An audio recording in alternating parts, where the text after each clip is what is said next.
All right, we are just about ready to go. We are getting right to that hour. Just getting the track set up. We got it all striped up. Getting the cones back on track. We have got everybody staged up.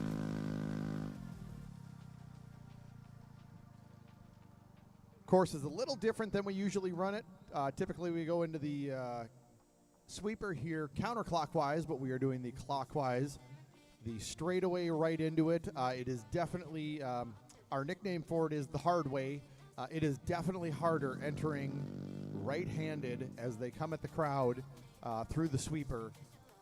Just kind of the way that the radius of that corner works, it's much easier to come at it from the other side that you typically see.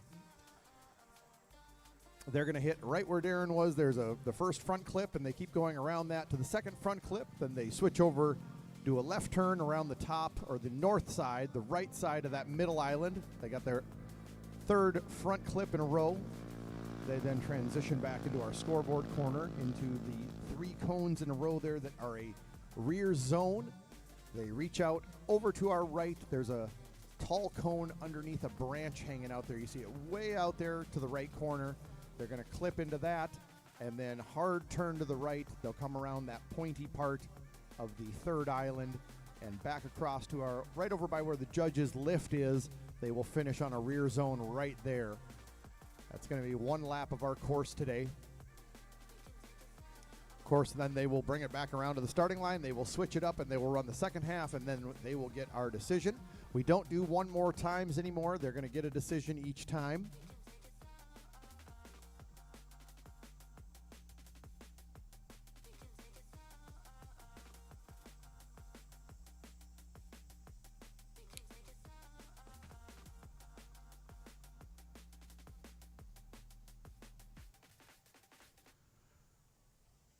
Also, you may see when we line them up and they're ready to go for a battle, you'll see the lead driver sitting in the same spot every time. The chase driver, we have given them the option to basically be anywhere to the right or behind, and they can start 10, 20, 30, 40 feet behind him if they want to start a little run up beforehand. With the way that the straightaway works here, try to take the advantage away from any higher horsepower cars. The low horsepower chase, or anybody for that matter, as long as they're in the chase, you may see them start moving early just to kind of close that gap with having a straightaway run up. We usually have some sort of curve, but they get the whole straightaway. You can see the 1, 2, and 3 cones off to our right. They need to be initiated by that set of 3 cones. The 1 and 2 cones are just kind of timing for them. But they need to be in the last part of their movement. If they're going to do a big manji swing to our left and our right, they just need to be into that last movement of it by those 3 cones. If they're going to do a handbrake pull, that has to be initiated by then. We've got our first pair in the burnout box. Should be Josh LaRue and Brandon Baton, and that is Brandon Baton headed on track in the FRS.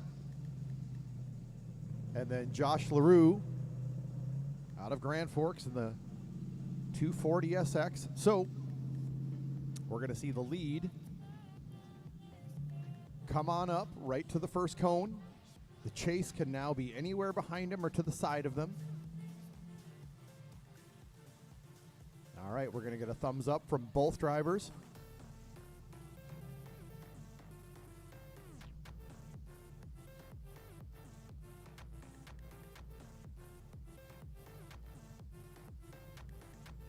All right, we are all ready to go. We're going to get a thumbs up from both drivers. There we go. Brandon Baton going to bring us up. Going to do a big handbrake pull.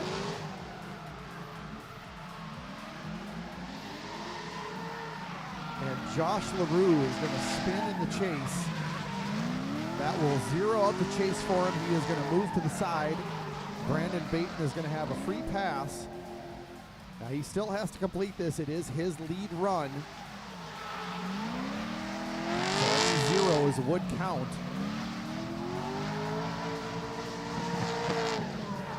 And he completes the run.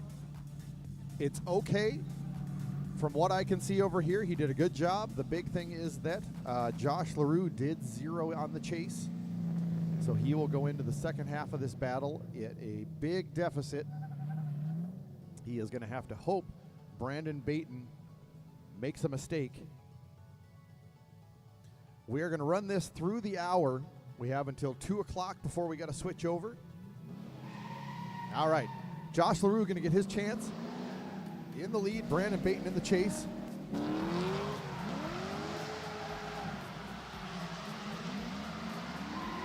LaRue going to be a little bit offline and take out that second front clip, and going to be way off of front clip number 3 as they head into the first rear zone. It looks like he's nice and deep in that zone. Baton about a car back, doing a little bit of catch up here. LaRue's going to get to rear zone number 2, and that is going to be 2 laps. They will bring it around. We are going to get our decision. We'll get our lovely Taylor out in front of there. We'll wait for the judge's decision.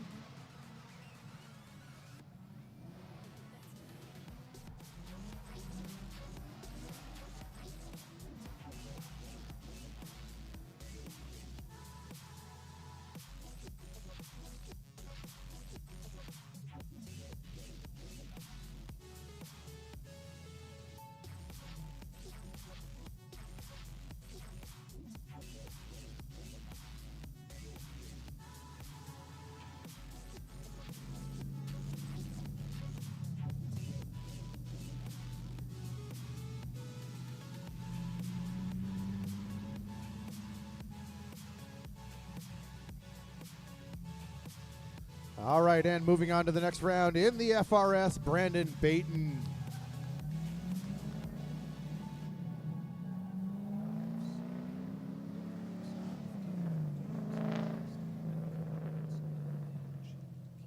On track right now, we've got James Baskfield out of Richfield, Minnesota in the multicolor 240 SX. Going to get chased by Malik Van Treese out of Fergus Falls in the red 350Z.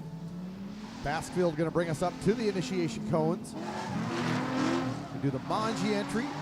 Van Treese right behind him.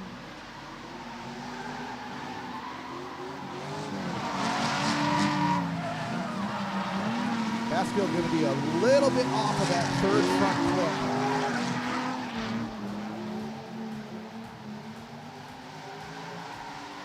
Van Treese a couple car lengths behind. Baskfield on a good lead run.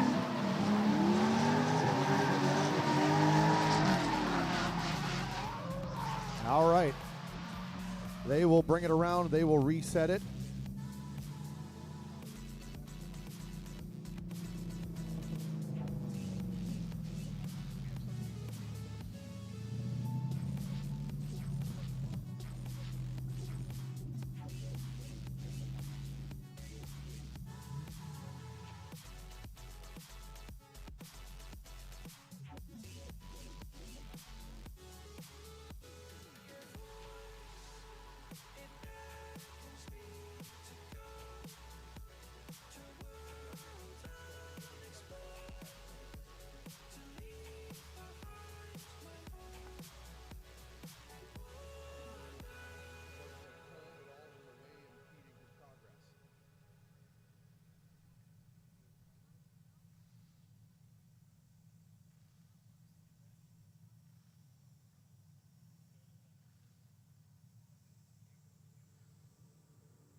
All right, we are ready for the second half of this battle. Malik Van Treese going to lead. James Baskfield going to chase.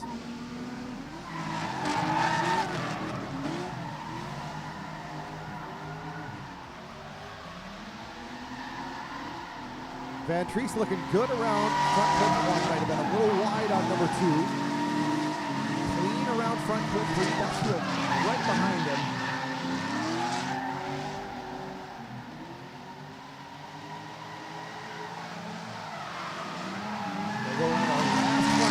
Baskfield going to get just a little bit stalled up. He had a really good chase going on. And that might change everything with that stall up by Bassfield on the last front clip. Bassfield had an amazing chase going on there. Sat right in the pocket the entire time. And that might be a very large deduction.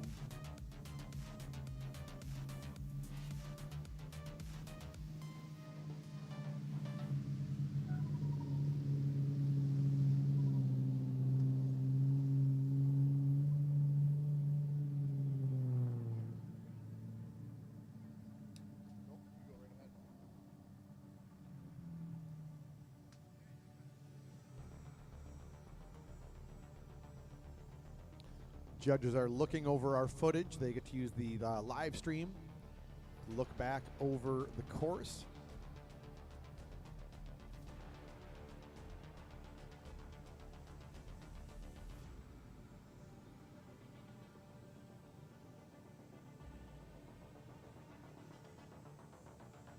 Concession stand is open if you'd like to grab something to eat or drink.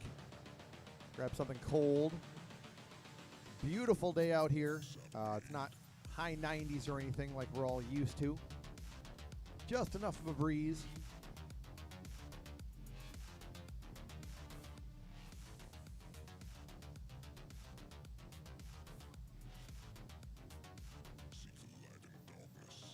Remember, in 2 weeks, we do have the 5K shootout coming up.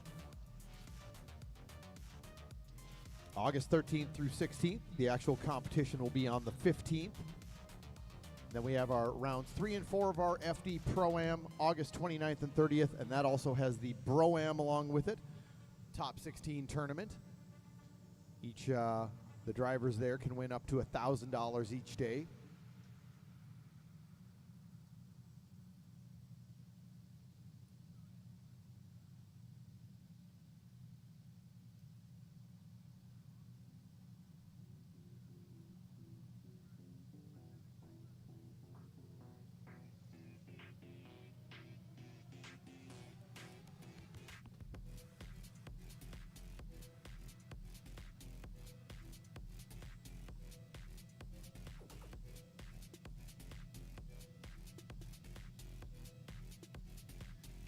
Want to thank everybody who has been a customer this weekend. We have our new ND Drip t-shirt out. You might see them around.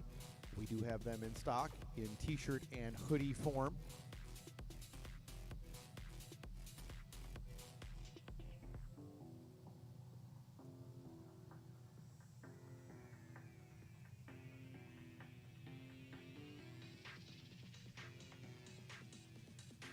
All right, we do have a decision, and moving on to the next round is Malik Van Treese in the red 350Z.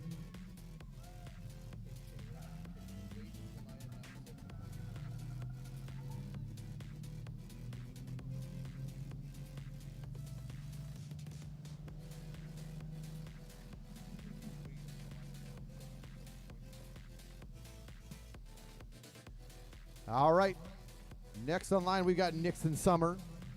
Out of Hermosa, South Dakota, the white 240 SX. He is in the lead, going to be chased by Dan Flowers out of Minot with the Field G35. Big flick by Nick Summer. Oh, and Dan Flowers going to straighten out before front clip number 1. Judges are going to have to take a look at exactly what happened there on initiation.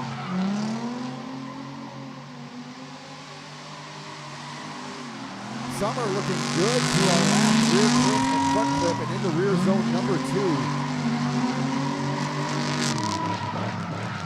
2. Good lead by Summer.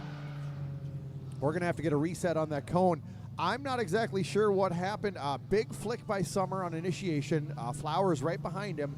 And I couldn't tell if something that Summer did affected Flowers and behind, or Flowers was just on the wrong line and had to straighten out. I think he may have seen himself coming straight at the cone and straightened out, not to try to not hit it. Either way, if Flowers is at fault for his own thing there, he'll have probably zeroed that chase. Dan Flower is going to lead second half of this battle. Nick Summer going to chase.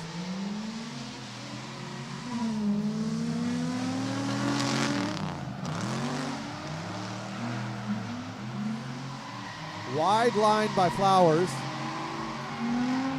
is going to be a bit wide on that first front clip and wide on front clip number 3 as well. Summer doing a good job of staying behind in the chase.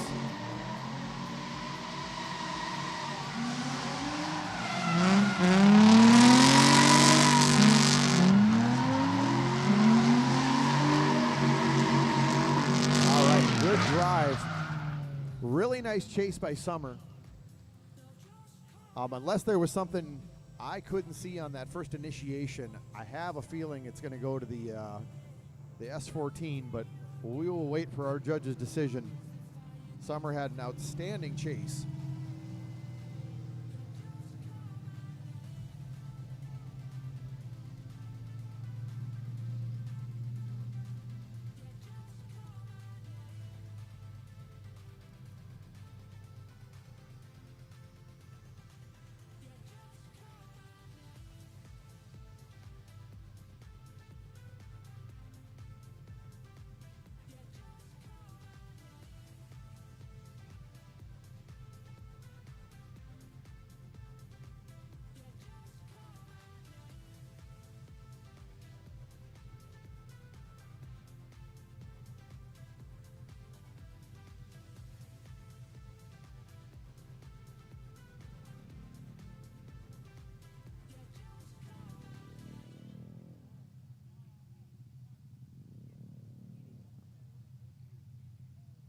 Judges are still working it over a little bit.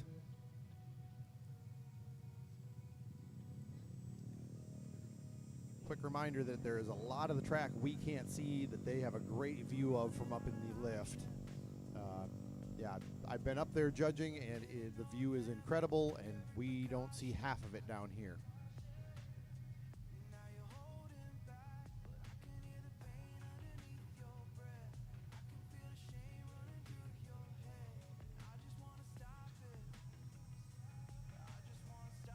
And moving on to the next round in the S14, Nixon Summer.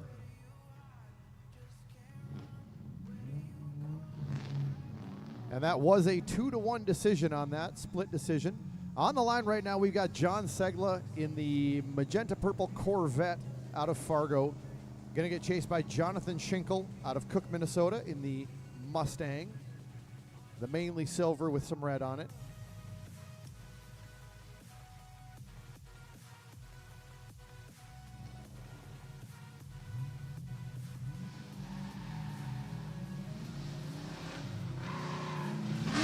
John Segla, big flick. Gonna bring us up to that first front clip. Schinkel right behind him.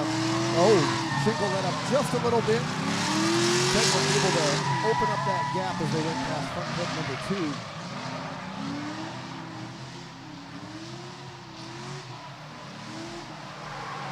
Segla looking real good as they enter rear zone number 2.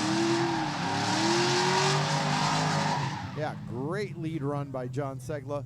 Very good chase by John Schinkel, but I think he let up just before front clip number 1. He did not want to hit it.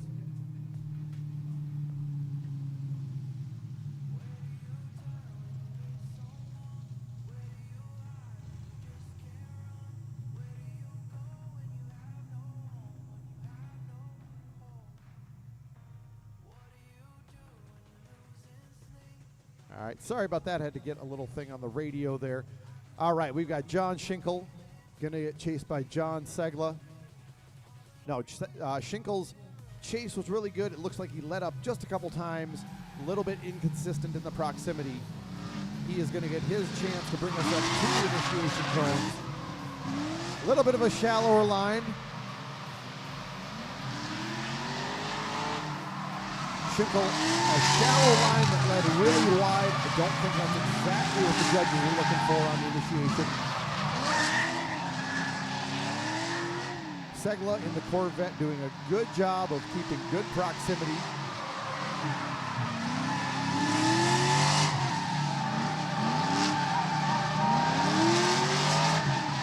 Good second half of that battle. Good lead, good chase. Schinkel will bring it around. We do allow them to do some cool down laps. He will bring it back around. We will get our judge's decision.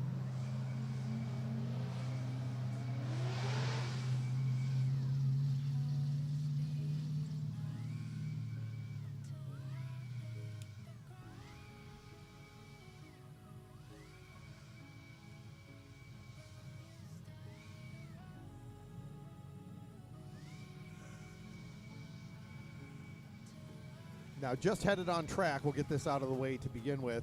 We've got Eli Van Natter in the blue and orange BMW. He is being followed on by Mark Bellinger's car, driven by Joey Albertson. Joey's car is broken, so you're going to see that red 350 twice in a row. Joey Albertson is driving it, and in the next battle, I believe Mark Bellinger will be back in it. So you will see that red 350 twice here.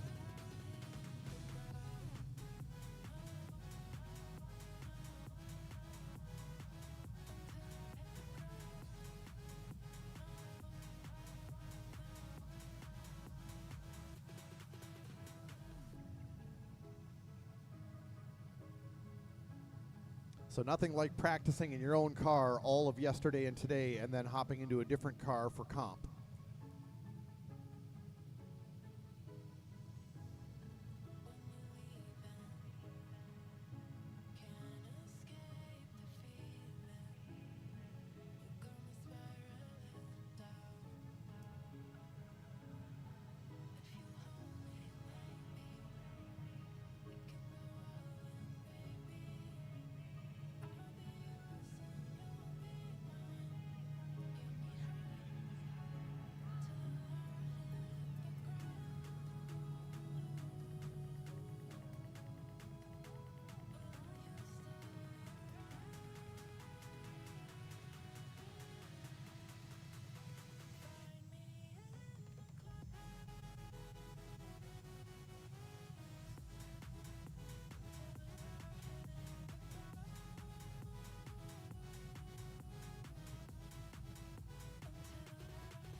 All right, moving on to the next round in the Corvette, John Segla.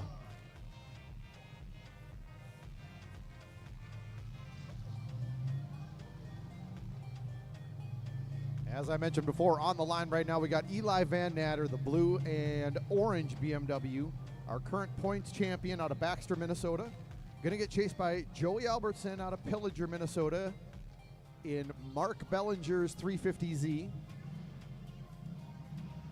Here we go. Van Natter going to lead us up to the initiation cones. He has been doing a handbrake pull every time. There we go.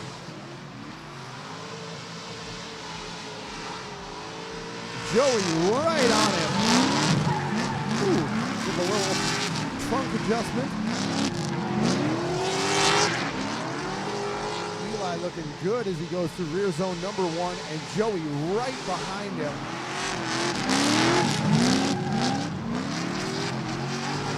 Through rear zone number 2. Outstanding way to start this battle off. I think we're all finding out it's not Mark's driving talent, it's his car.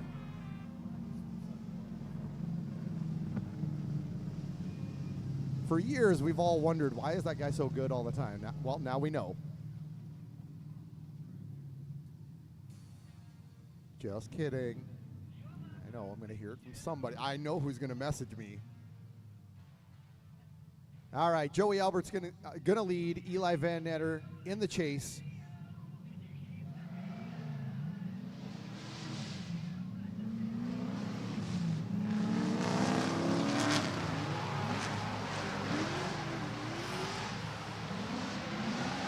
Van Netter right on the door in the chase. He probably got a note from his spotter that he got to be on it. Albertson doing outstanding in the borrowed car.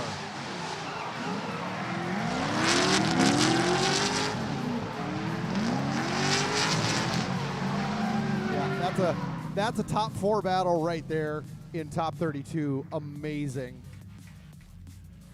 Borrowed car. Like, we expect that driving from Eli. He has done outstanding. He has a huge points lead right now. That was amazing from Joey Albertson in not his car. So you will see them now switch.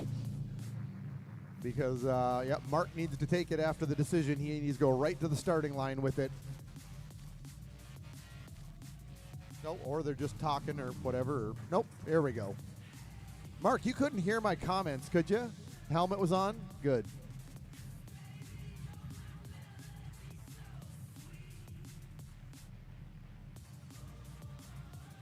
Joey running like it's 2-for-1 hot dogs.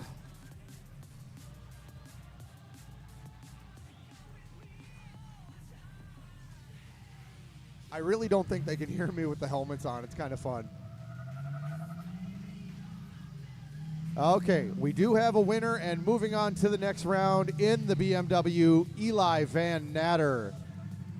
Outstanding job, Joey. That was very impressive to watch.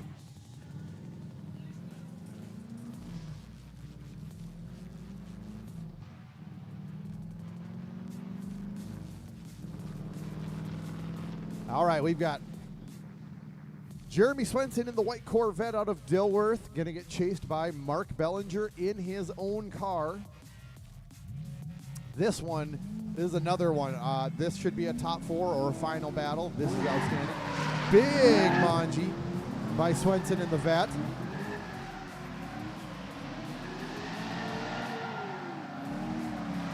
Turns on the smoke button. Bellinger right behind him. Not even an issue. Yep. Great looking lead run by Swenson. Bellinger right on the door.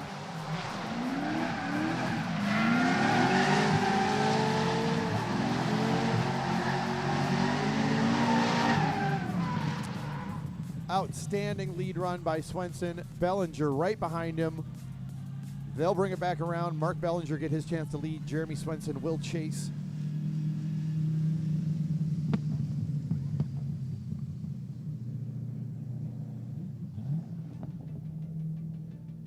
We are halfway through our hour here. We are going to try to get through top 32.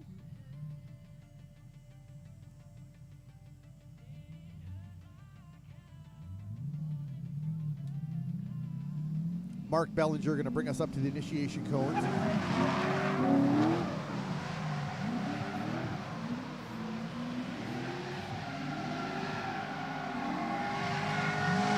Swenson in the car with him.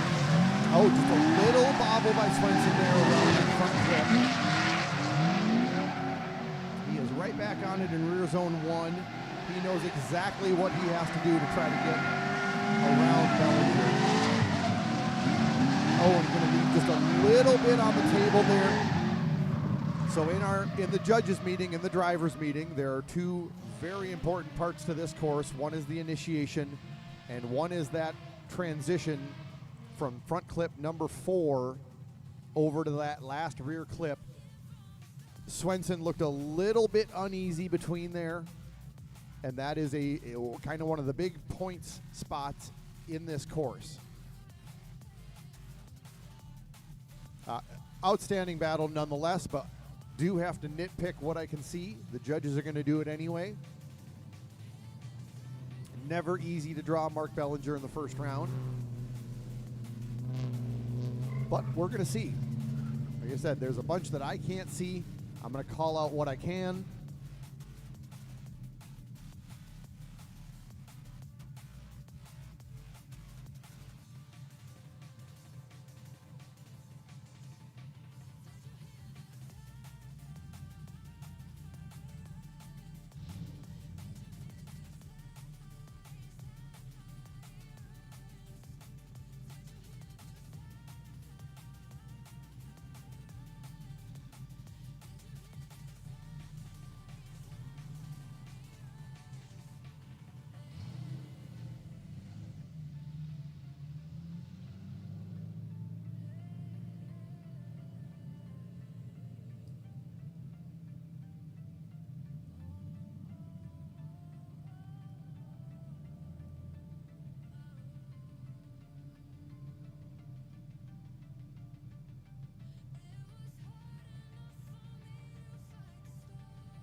Judges are still mulling it over.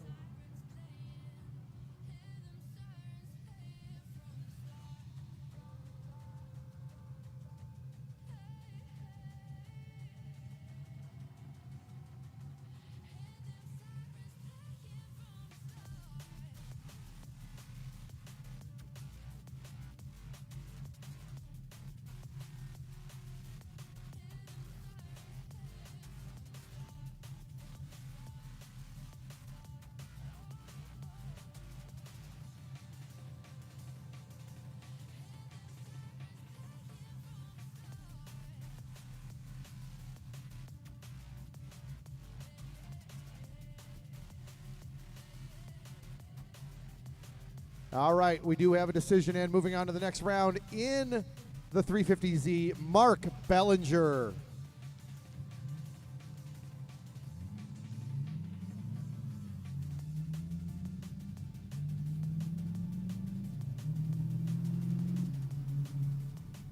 On the line right now, we got Owen Vingy in that teal G35, going to get chased by Ty Williams out of Winemere, North Dakota, in the blue Mustang. Vingy out of Hunter, North Dakota.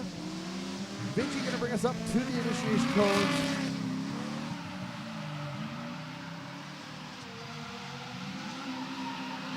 Good looking line by Vingy. Maybe a little off that second clip. A lot off that third clip. Now goes into rear zone number 1. Little bit of a gap back to Williams.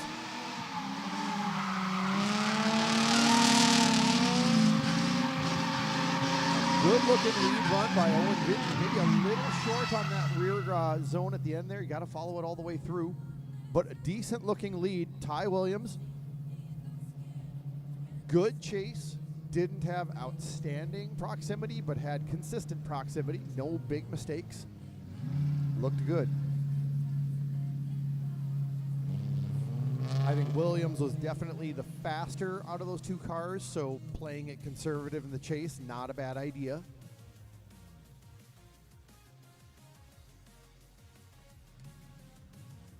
All right, Williams going to get his chance to lead. Owen Vingy in the chase.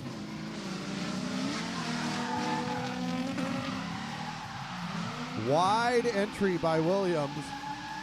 Shallow entry by Vingy.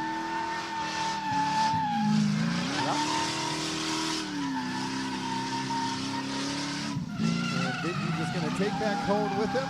Williams is going to just continue on by himself.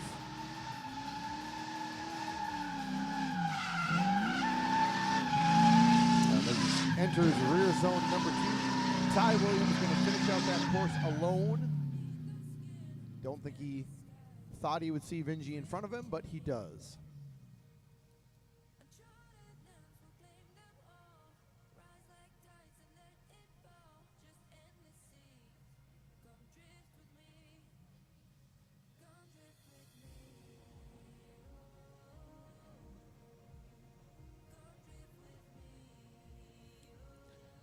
And moving on to the next round in the Mustang is Ty Williams.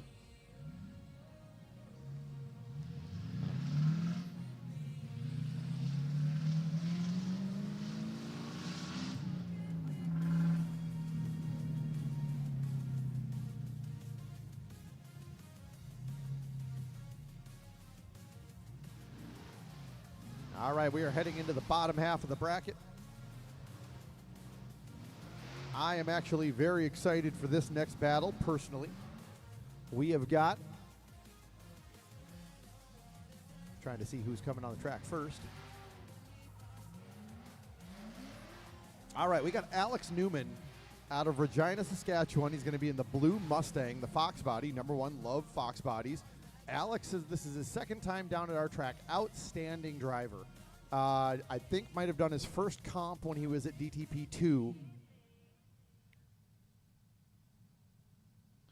We are just waiting to see him pop out from behind the ambulance there.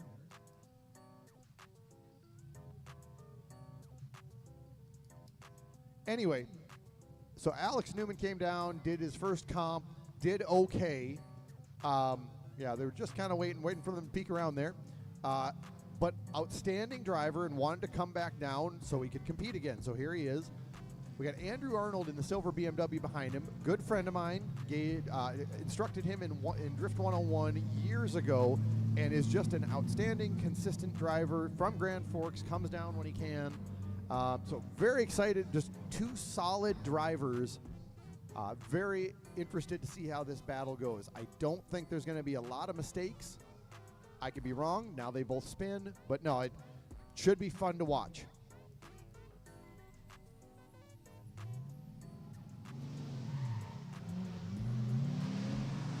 All right, Newman going to bring us up into initiation.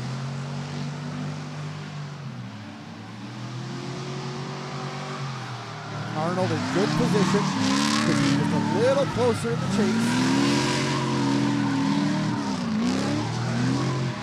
Newman does have the faster car here.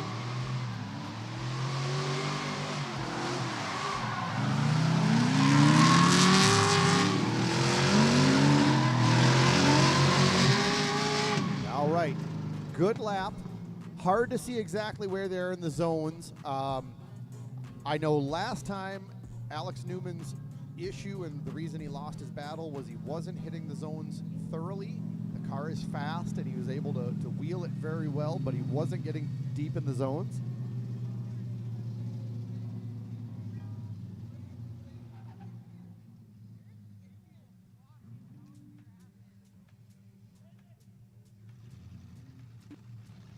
All right, we're going to bring him up to the line.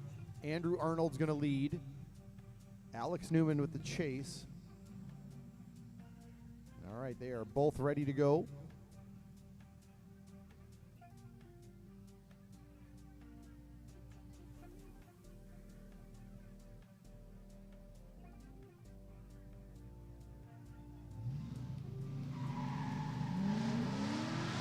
All right, Newman spot Andrew Arnold quite a lead. We'll see if he can make it up on the course. Newman is going to make a mistake in the first two front flips and have to drop way back. He is regretting spotting in that early lead. Andrew Arnold doing really well in his lead run. Oh, with a bit of a stall up. That is going to be a big mistake against Andrew Arnold. That was specifically talked about in the drivers' meeting, that they want a lot of fluidity between that last front clip and the last rear zone. It's a very tricky corner to get around cleanly. I looked from here like a mistake by Andrew Arnold, a lot of angle. It brought all the speed down, and that affects your chase driver.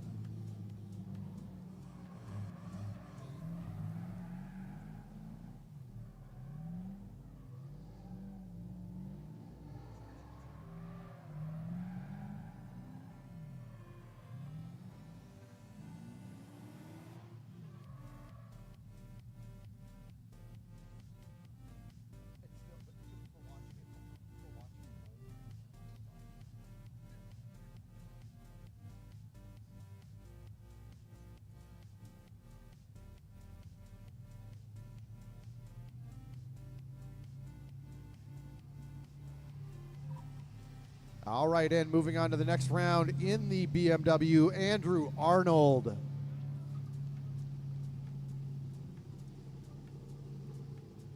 Like I had mentioned before, I think Alex Newman was just a bit off the mark in the zones, great speed, and then just giving Andrew too much room on that run-up.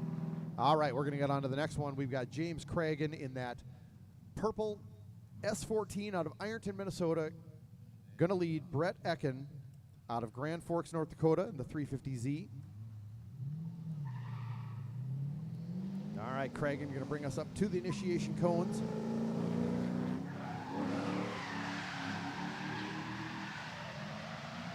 Ooh, Ecken just out of position, may have straightened out before front foot number one.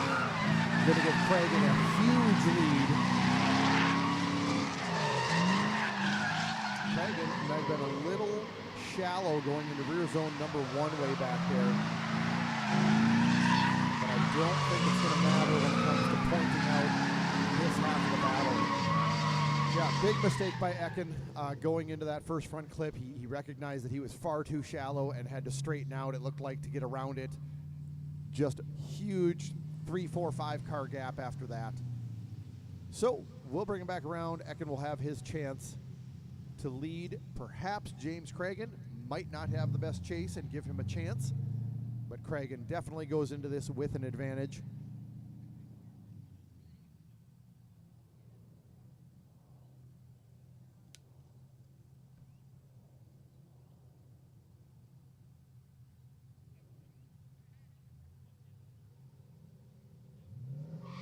All right, both drivers ready. Brett Ekin going to bring us up to the initiation cones.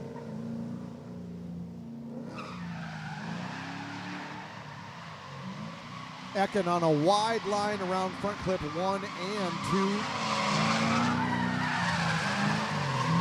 Little better around front clip 3. Cragen, car, maybe half a car behind him. Good position. He can play this conservative. A lot of angle by Ekin, and he's going to dirt drop just after front clip number 4. Got it done. Decent lead by Ekin. He knows he made a mistake there. We'll bring it around. We will get our decision. I think this one's going to be pretty cut and dry.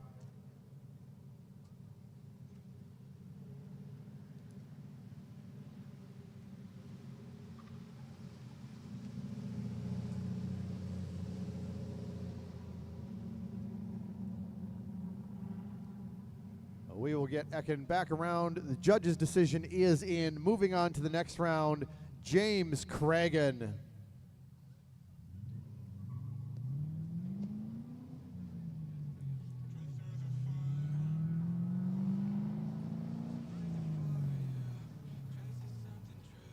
All right, next up we have Dom Crocker in the blue BMW out of Fargo. He is 17 years old.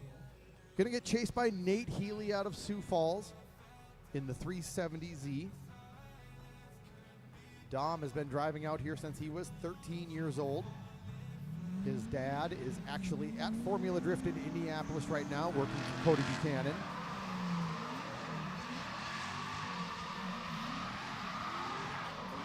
Dom looking good around front clip 1, a little wide around number 2, a little wide around 3 as well. Nate Healy right behind him where he should be. Dom doing a good job. He's on a good line. We just got to make sure we keep it in drift. Might be a little short on the rear clip, and yep, just in the wrong position. Car got away from him just a little bit. Nate Healy going to finish out his chase run.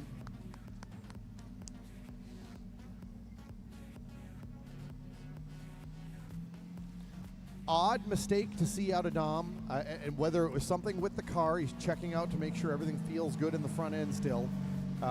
Usually a very consistent driver. I don't think he was on a terrible line up there. Just something happened and he pulled out of the run, which kind of the right thing to do. We'll bring it back around. Nate Healy's going to lead. Dom Crocker is going to chase.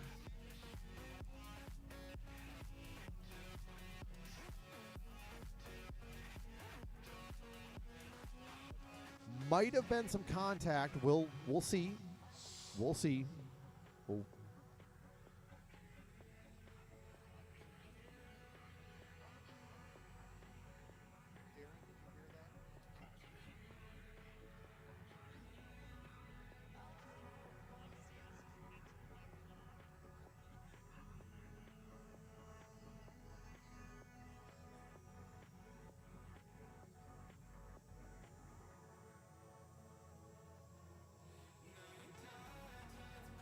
Okay, we were just checking to see if we had a DB'd on Crocker's car or not. Looks like everything is good. All right, Nate Healy going to bring us up second half of this battle. Dom Crocker going to chase.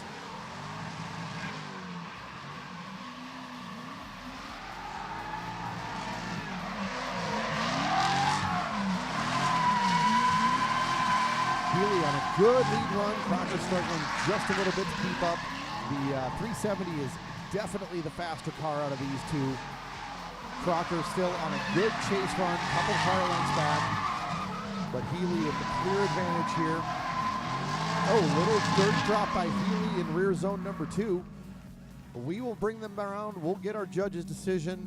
I'm going to radio up to the judges just to see if they saw anything on that lead run by Crocker.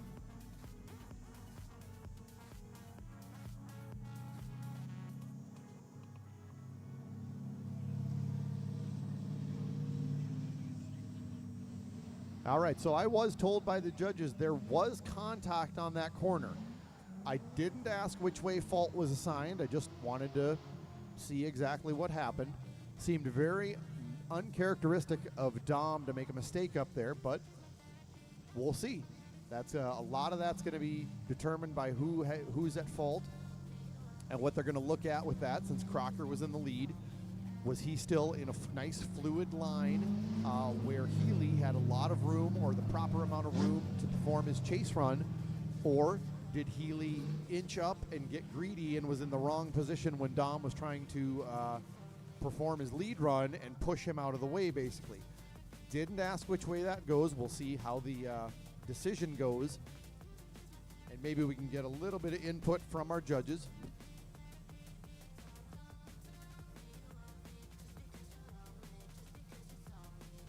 I did see, and I'll joke with him about it after this is all done, and I know he's probably mad at himself. Dom Crocker did initiate with his visor up, and he put it down halfway through his initiation, and I bet he's really mad about that, actually, because it will throw a driver off a lot to have to raise your hand up and throw your visor down.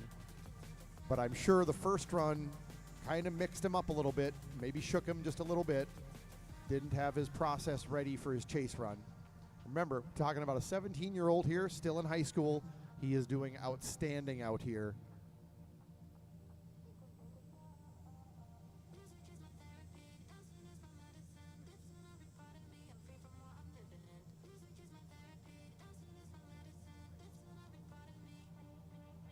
I know the judges are probably looking at that contact. That might be the deciding factor of a lot of this.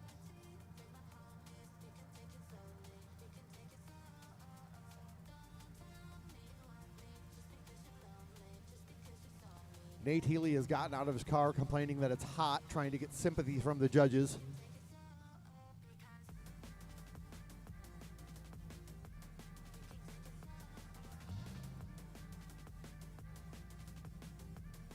Well, we got both drivers out of the car. Do you guys know whose fault the contact was?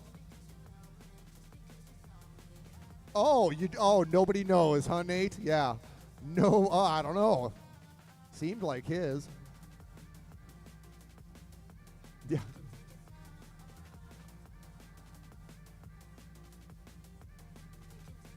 Dom, is there a mark on your car? Oh, okay, have you sent a picture to your dad yet? Oh. Whoops. I literally got instructions from his father to, hey, can you just look after him at the track? I'm going to be gone. You know, just the car looks so nice. Can you make sure he doesn't mess it up? Well, we'll try our best, but he might drive against Healy, and you know how that goes. So, yeah, Mom doesn't care. She doesn't have to turn the wrench on the car. Okay, we do have a judge's decision, and moving on to the next round in the Z, Nate Healy.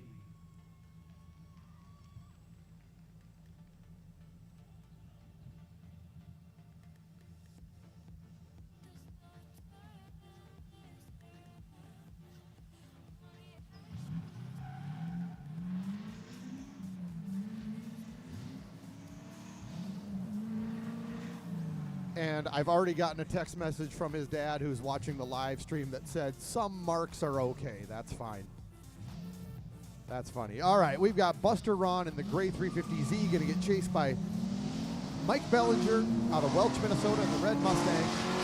Buster Ron going to bring us into initiation.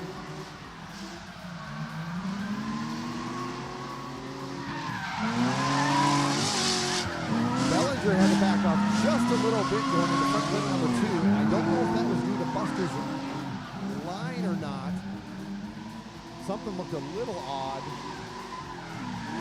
Buster doing a good job getting in front lane number 4 and in the rear zone number 2. Bellinger right on the back. Little angle adjustment by Ron. decent lead. Nothing outstanding. Good chase. Yeah, I would like to see a replay of what happened between front clip 1 and 2, but Mike Bellinger definitely had to make an adjustment and fell back a bit. All right, Mike Bellinger going to get his chance to lead. Buster Ron will chase.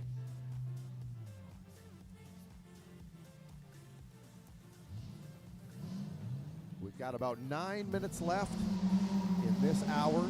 Mike Bellinger going to bring us up to the initiation cones.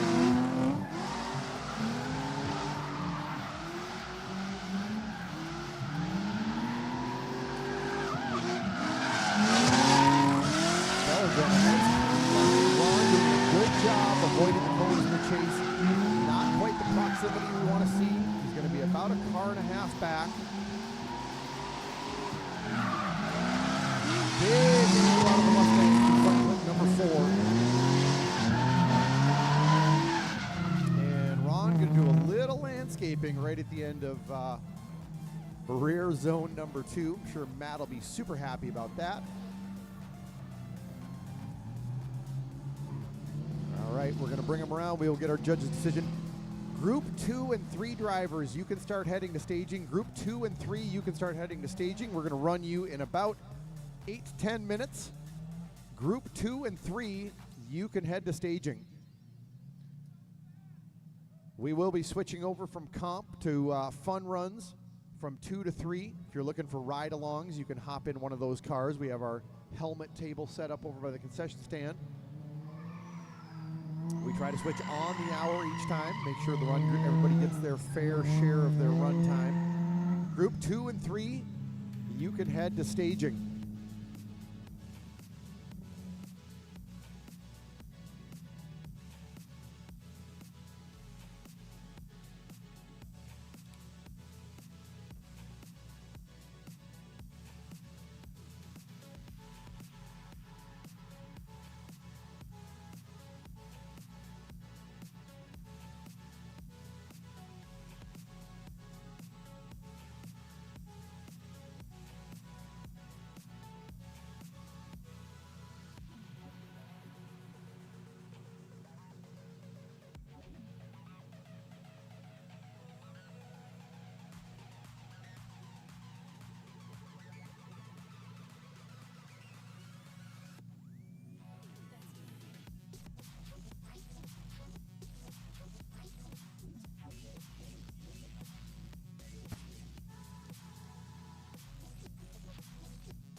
Reminder for when we get to that break, concession stand is open.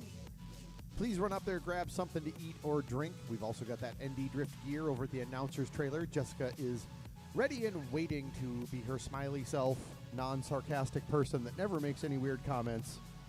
And we'll sell you everything you want. We've got our regular ND Drift 2026 shirts with the... All right, judge's decision is in, and moving on to the next round in the Mustang, Mike Bellinger.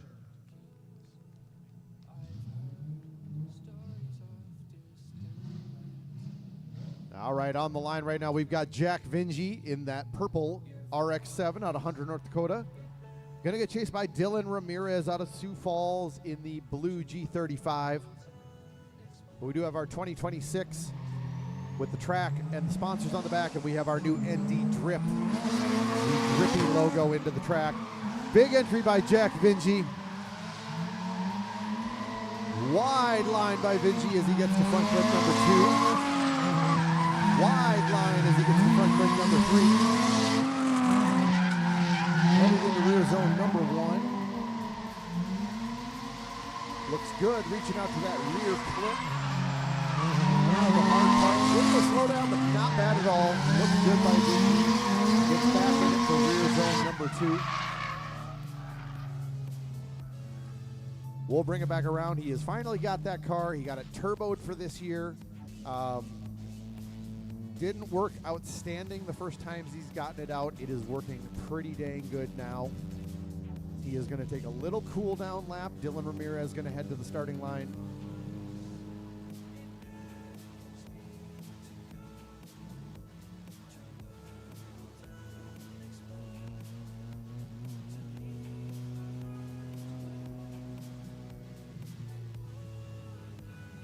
Group 2 and 3, you can head to staging.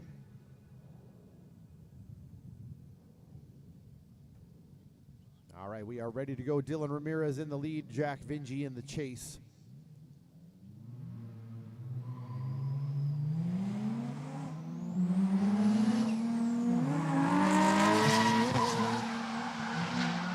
Good wide entry by Ramirez. Little wide on front clip number 1, little wide on front clip number 2. Both cars good through front clip into rear zone number 1. Vinci right in the pocket on the quarter panel.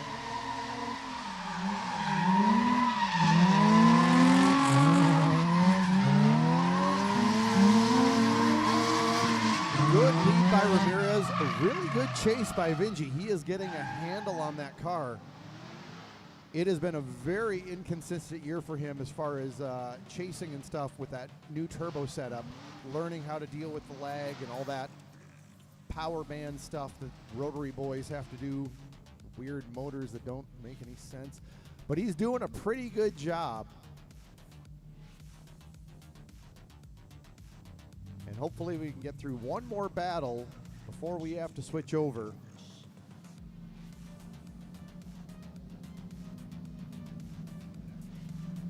And actually, this would be our last battle, so maybe we will just get through it. Before we switch over, we'll get through top 32.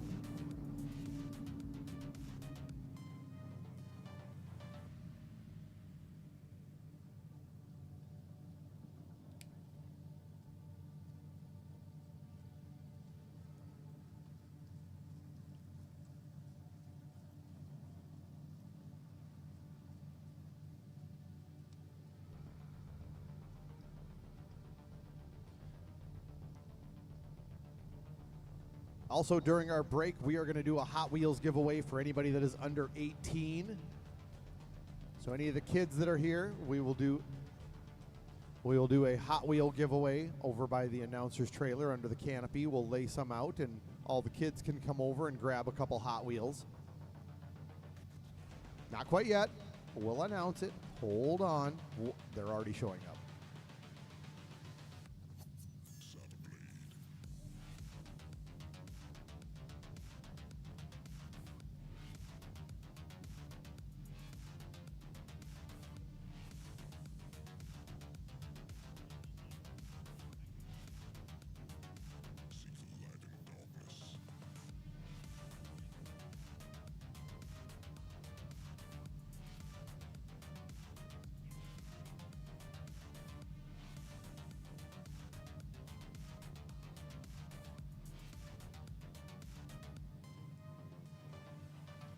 And once again, all those Group 2 and Group 3 drivers, if we do eat into your time as the day goes on, we will get that into that last session for you. All right, moving on to the next round in the RX-7, Jack Vinci.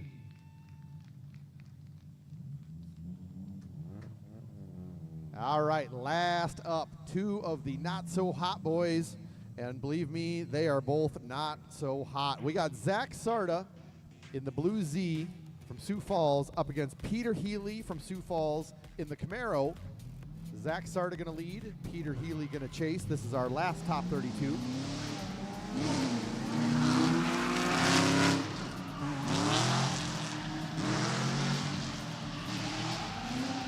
Good line by Sarda, and Healy right in the pocket.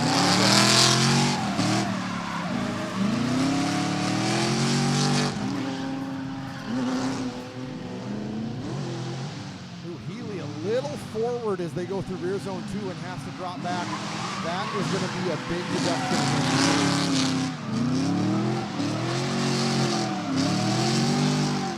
Okay, so going into rear zone number 2 there, I couldn't see exactly what Sarda was doing. Let's pretend he was on a good line.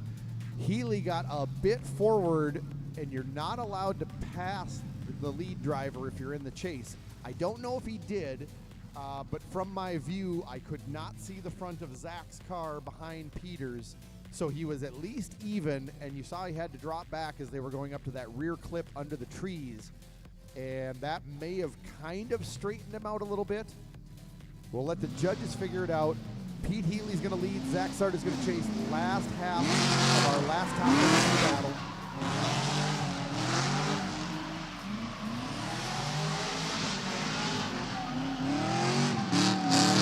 Healy's going to turn on the smoke machine.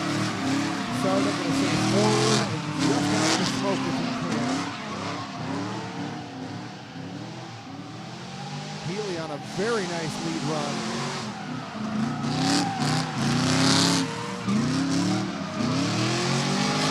Just a bit behind. Yeah, I have a feeling whatever happened over in that rear clip, or that rear zone number 1, is going to be a big deciding factor on this one.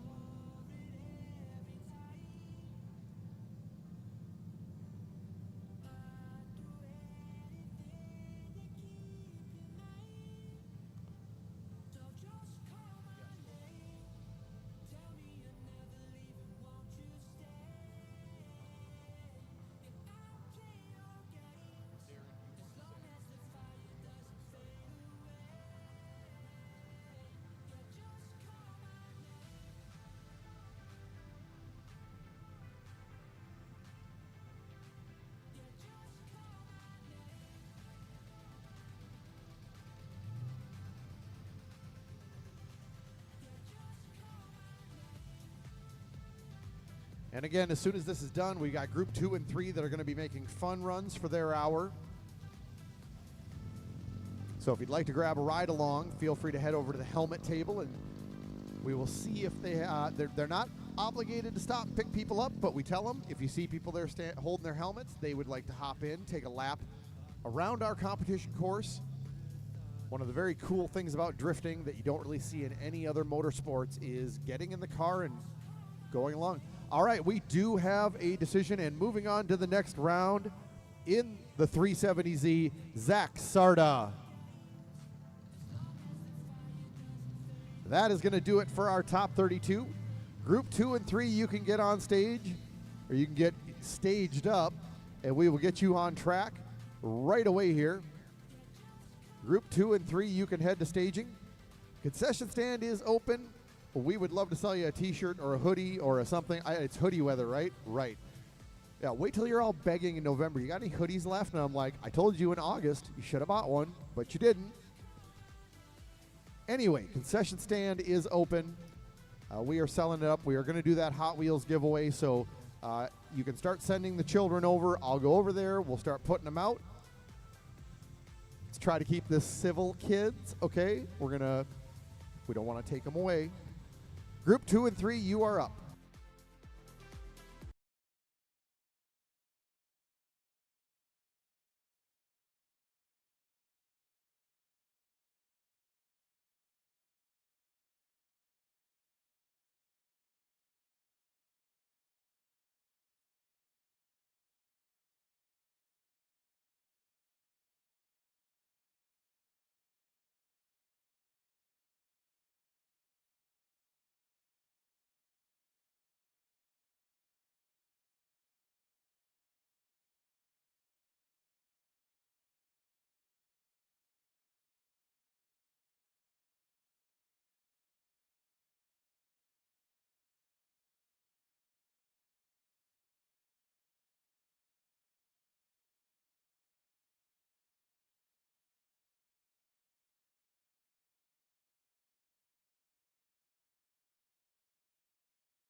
The Auto Salon, photos by TRJ, UMotors, Fargo Drifting, Evolution Fitness, SkettiOdin, Drift HQ, Grip Royal, Achieve Health and Wellness, Performance Auto, Media Shack, BUMZ Sunglasses, TM Autosports, Madfab, FM Pool and Spa, Tiger Rolloff, Ethan Reed Racing, Rox Speed FX, Window Tint Pros, and Beast Custom Works. Thank you for your support in 2026 for ND Drift and Interstate Raceway. We are just about ready to get into our top 16.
All right, we are just about ready to go. Going to blow her off track a little bit. I'm going to do just a little explanation. I know I have a few friends that are here today, and they brought some people that are new to drifting about this. So just going to explain exactly what they're going to see with the battles that go on here. We have a course laid out here. There are cones all over it. Those represent what we call clips or zones. A clip is a single cone that is standing there. A zone is a start and a finish, and basically on the course is marked a box with paint. And anywhere there's a clip, the lead driver, the first car that they're going to see, the front of the car or the rear of the car has to be pointed at that cone as they go by, and they're going to try to get as close to it as possible without moving it from where it's standing. It's okay if it teeters a little bit, that's completely fine. When they get to a zone, which is a like A to B box, they need to put the rear tires of the car through that zone the whole way. They're going to get judged by the three gentlemen up on the lift of how well they did that. There's going to be a car right behind them called the chase car. That car is going to mimic everything they do and try to stay as close to the lead car as possible. Once they complete one lap, they're going to switch positions. So the lead car is then going to be the chase is going to be the lead. They're going to run it all again, so there are two halves to our battles. When they're all done, they're going to park right up in front of us, and the judges are going to judge who did the best job overall, and they're going to vote for that driver. Best 2 out of 3 wins and moves on to the next round. And that is how our drift battle works. So I'm going to do my best to call stuff out as they're doing it, let you know who's who and what they're doing and mistakes they might have made. And that's what the judges are looking for, is mistakes. So we are ready to send our first top 16 battle into the burnout box.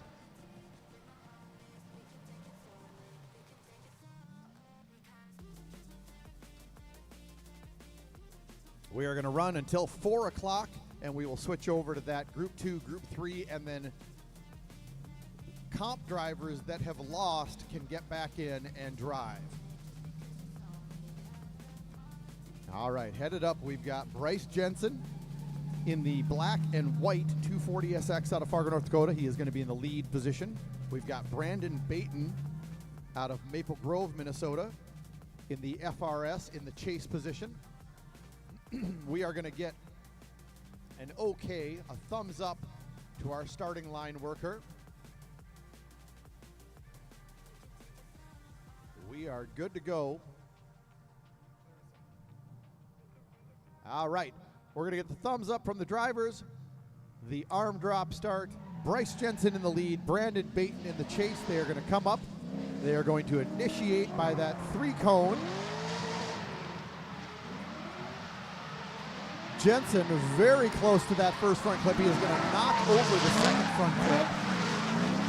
Baton a couple car lengths behind. And Jensen a bit shallow going into that rear zone on our scoreboard corner.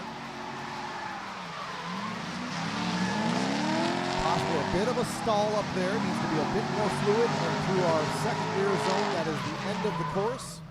They will go back to the starting line. We will reset that cone that got knocked over. They are going to switch positions. Brandon Baton is going to be in the lead. Bryce Jensen in the chase.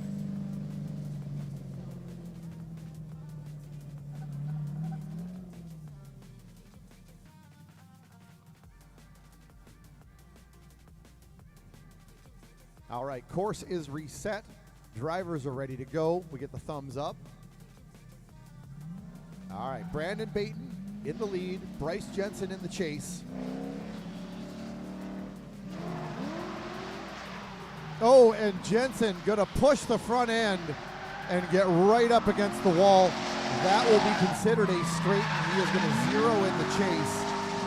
Brandon Baton is basically gonna have a free pass in his lead run as long as he can complete the course without zeroing. Jensen still in the chase, but Baton able to get through that last rear zone. So Bryce Jensen coming up to initiation. The front end just pushed, put him completely offline, got him to straighten out.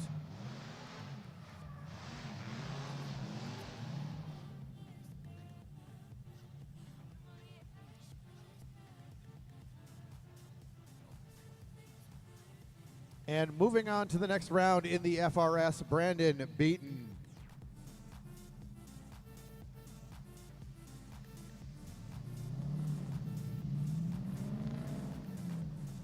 Headed up on track, we've got Nixon Summer out of Hermosa, South Dakota in that white Nissan 240SX. He is going to get chased by Malik Van Treese out of Fergus Falls in the red 350Z.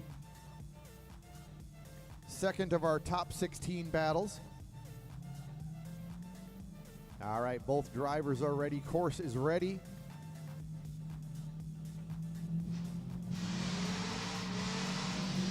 Nixon Summer going to bring us up to the initiation cone.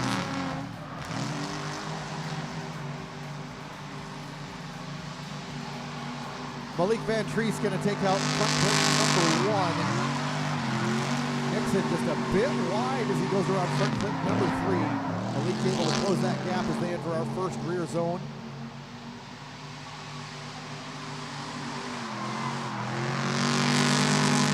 Nixon on a good line between front clip 4 and our last rear zone. Good lead run, good chase run. Malik able to close that gap as they got over towards rear zone number 1. Did take out that first front clip. That's not a big problem when you're the chase car. They're going to switch it around. Malik is going to get his chance to lead. Nixon will chase.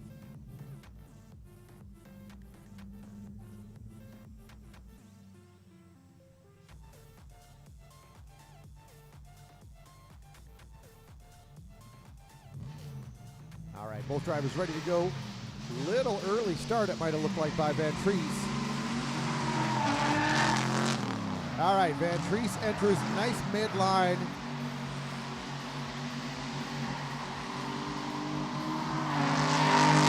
Just behind him, maybe a car length behind.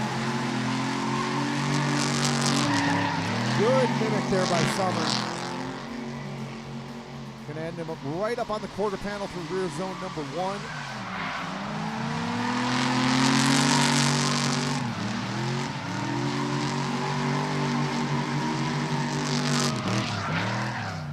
Very nice looking second half of the chase there by Nixon Summer.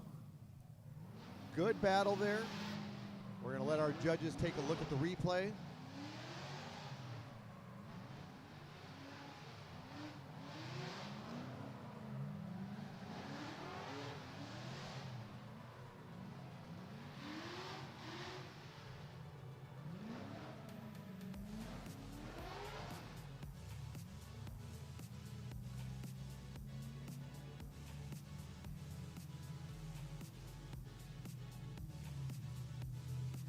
And moving on to our next round in the white 240 SX, Nixon Summer.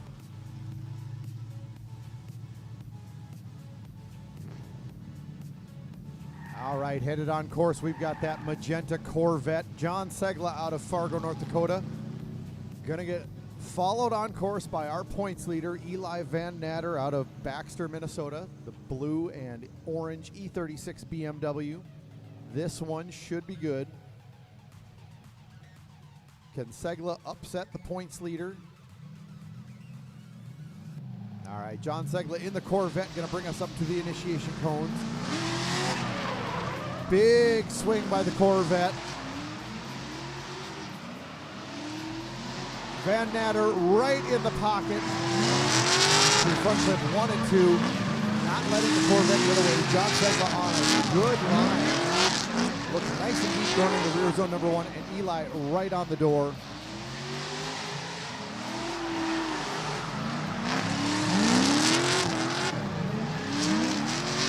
Segla looking good through rear zone number 2. Van Natter right there with him the whole way. Good lead, outstanding chase.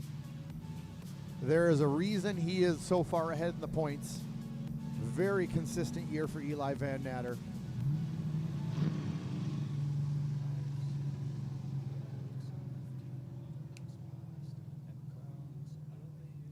Second half of this top 16 battle, Eli Van Natter going to lead, John Segla going to chase.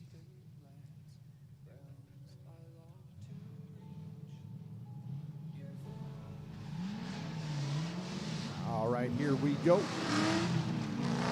Eli going to bring us up into the first front clip.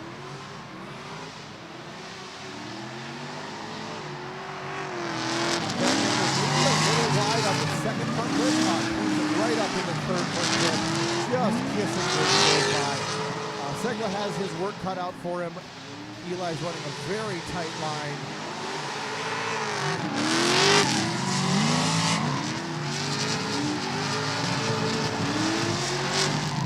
Yeah, I can't fault Segla at all. That was, what a great lead run. Very tight, very fast. John did a great chase, just didn't have the proximity.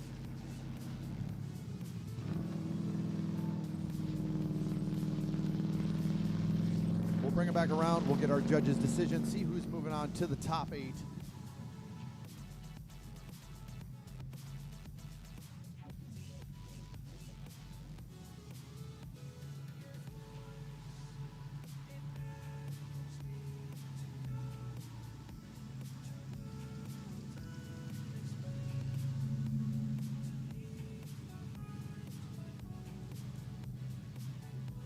And moving on to the next round in the BMW, Eli Van Natter. On the line right now, we've got Mark Bellinger in the red 350Z, going to get chased by Ty Williams out of Winemere, North Dakota, in the blue Mustang.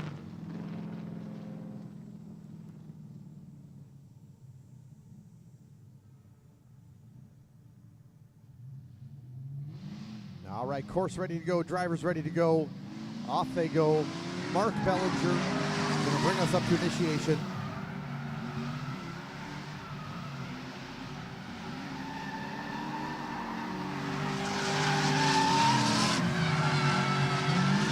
Bellinger nice and smooth to the first half of the course, heading into rear zone number 1. Going to open up a 2-car gap on Ty Williams. just super smooth as he heads into rear zone number 2. He is currently sitting, I believe, number 2 in points, along with his brother. Really good lead run by Mark Bellinger.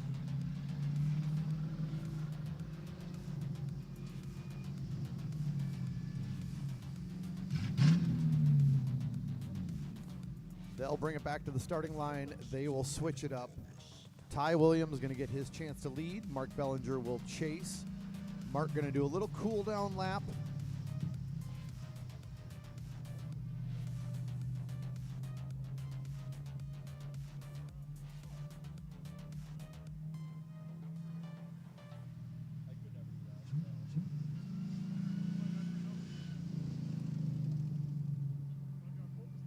All right, Bellinger all ready to go in his chase.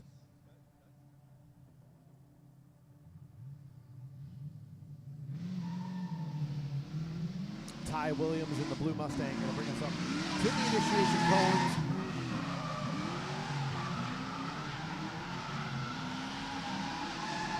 Bellinger going to glue it to the door.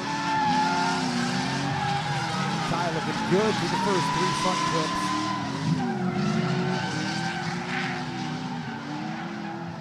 And Bellinger just going to stay on the quarter panel.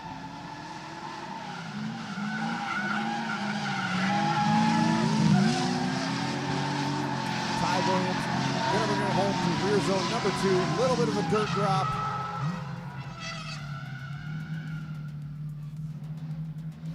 They're going to do a little cool down. They'll bring it back around to the finish line. We will get our judge's decision.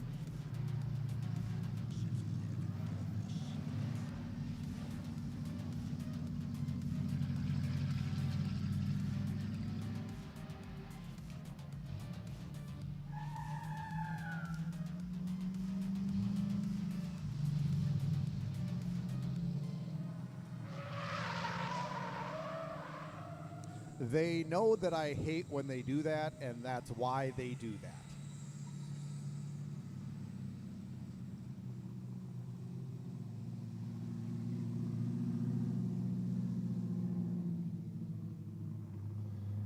Moving on to the next round in the red 350Z, Mark Bellinger. We will see him up against Eli Van Natter in top 8. On the line right now, we've got Skylar Stanzel out of Lennox, South Dakota in the white FRS. Going to get chased by Andrew Arnold out of Grand Forks in the white, silver E46 BMW, the one with the bronze wheels. Don't look at me like that. Everything, it looks like white from way over here. All right, Skylar Stanzel in the lead, Andrew Arnold in the chase. Wide line by Stanzel. Looks good through the first, little wide on front clip number 2. Little wide on front clip number 3. Andrew Arnold doing a nice job staying just behind the bumper.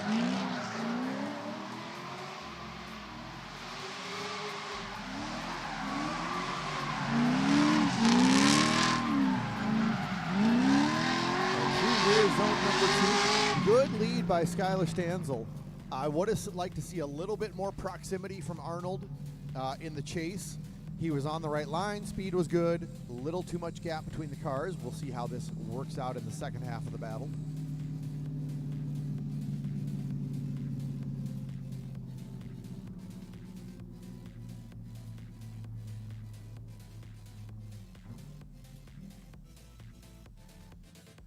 Andrew Arnold in the BMW going to line up in the lead position. Skylar Stanzel in the chase.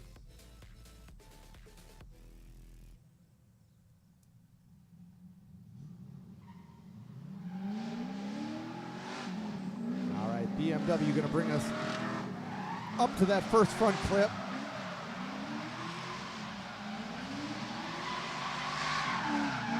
Going to open about a car gap on the FRS. Looking good through the first 3 front clips.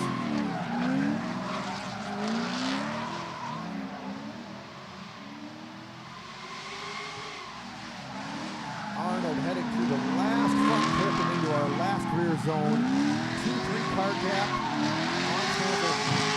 Outstanding looking lead run by Andrew Arnold. Once again, with the chase, would have liked to see quite a bit better proximity.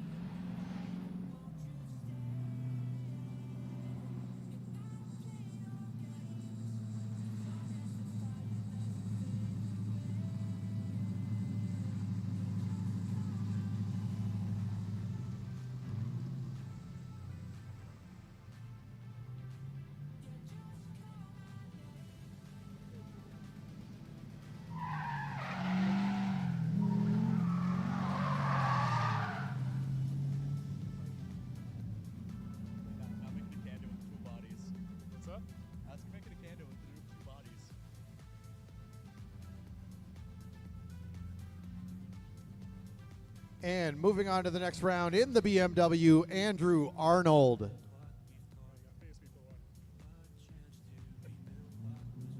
Online right now, we got James Cragen in that purple S14 out of Ironton, Minnesota.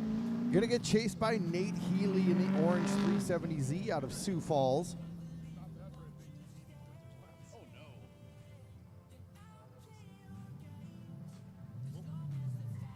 All right, James Cragen in the lead, Nate Healy in the chase.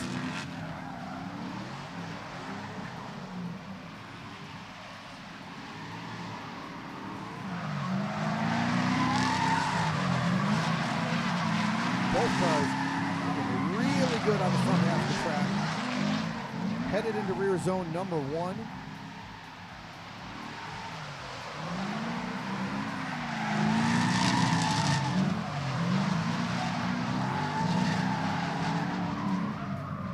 Yep, was looking for a mistake to talk about. Didn't see any on either side. Really good lead, really good chase. We will see if somebody can make a mistake here in the second half. Oh man, that's gotta be seeded. What's that?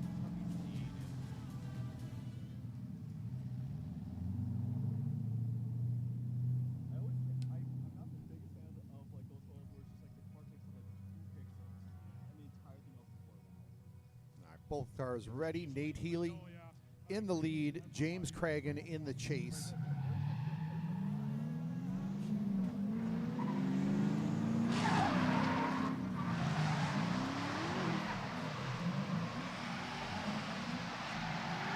Cragen right on the quarter panel. Oh, gonna take off a side skirt. Still running strong. Oh, a bit of a hiccup there by Cragen. Headed into rear zone number 1. Might have been a straighten. Had to reinitiate a bit. And Cragen gonna straighten out, gonna stall up. I don't think there was any contact there. It didn't look like it. The judges are right in front of it. They will have the best view of that. Cragen taking out that front clip number 2, leaving a side skirt on the track.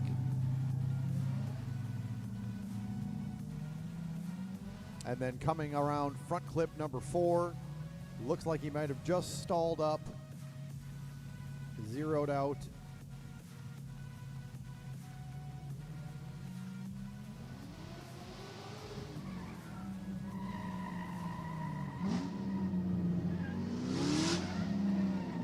We will wait for our judge's decision.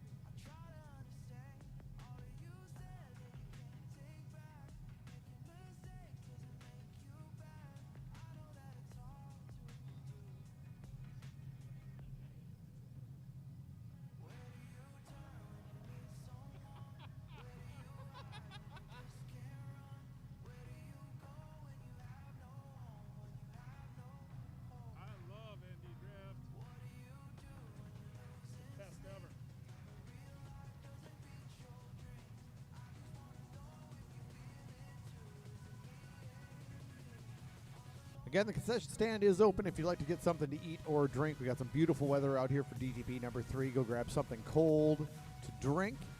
We do have ND Drift gear at the announcer's trailer if you'd like to grab a hat or beanie or t-shirt or hoodie or decal.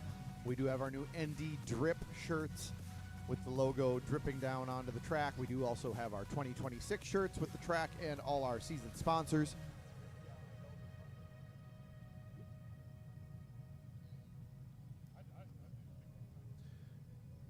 And moving on to the next round, in the 370Z, Nate Healy.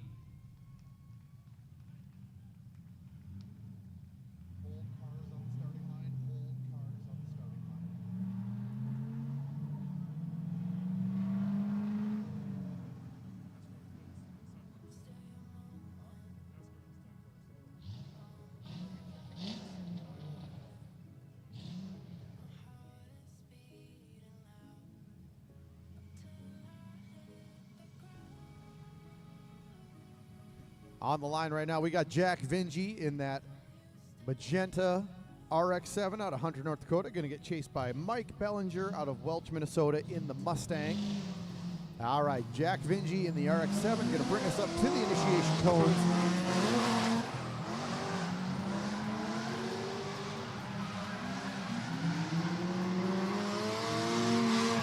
Jack, good through front lip, number 1 and 2.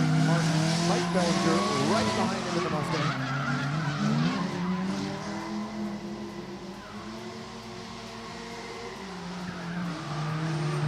In the front foot number 4. Vinge going to bowl over front foot number 4.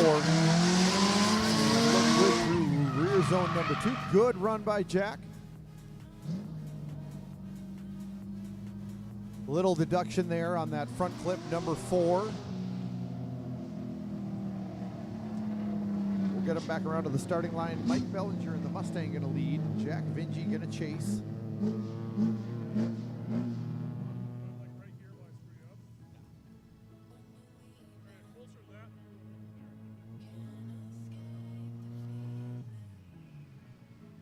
We are just about through our top 8. We will get right into our top 4. We've got until 4 o'clock to run comp.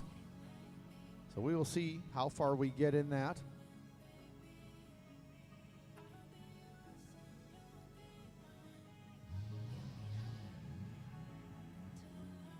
Mike Bellinger ready to lead. Jack Vinge ready to chase.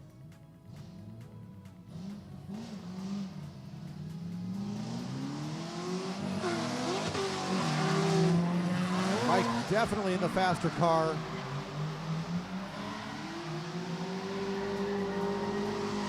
Both cars clean around 1 and 2. Jack not letting go of the Mustang though. He is just about a car length behind. Cut a little bit of line to keep that proximity, but he is right there with the Mustang.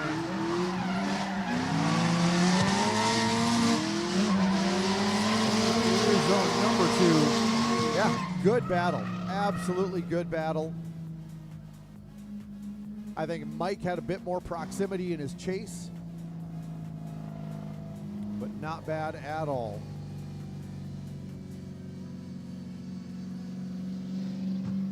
We'll wait for our judge's decision.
Judges doing their thing.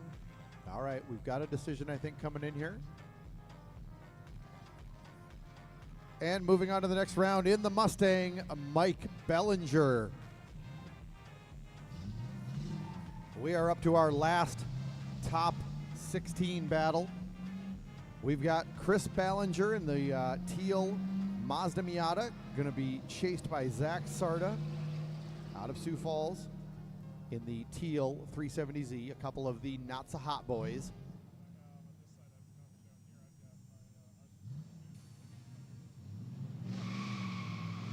All right, Chris Ballinger in the lead, Zach Sarda in the chase.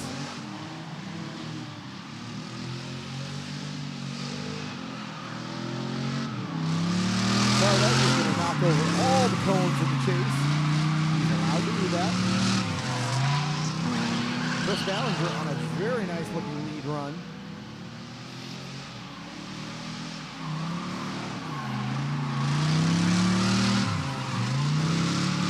Sarda just a car car length behind.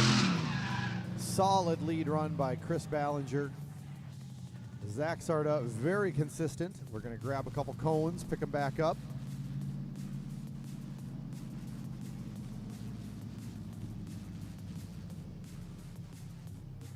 Got caught down here. So as soon as I brought it up, it caught on itself.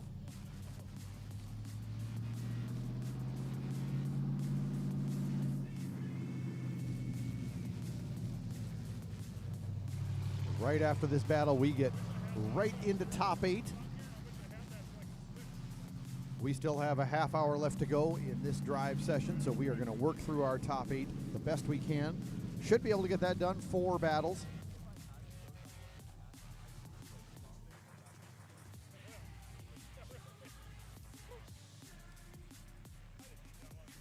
All right, both drivers all set up, ready to go.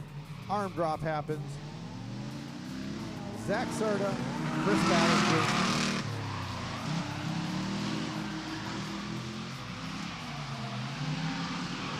Ballinger right on the bumper of the 370Z. Good looking lead, outstanding looking finish.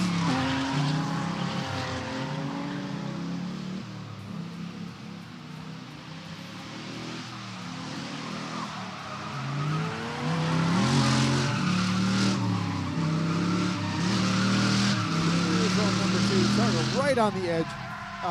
Great looking lead, really great looking chase.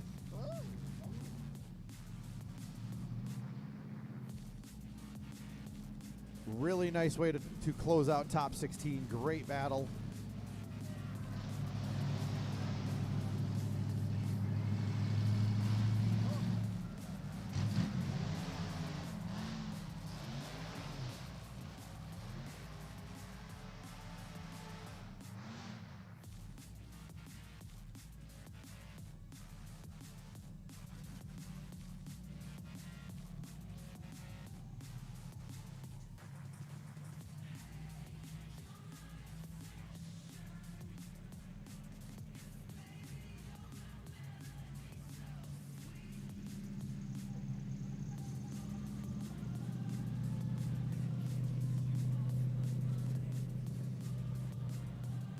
Judges are doing their thing.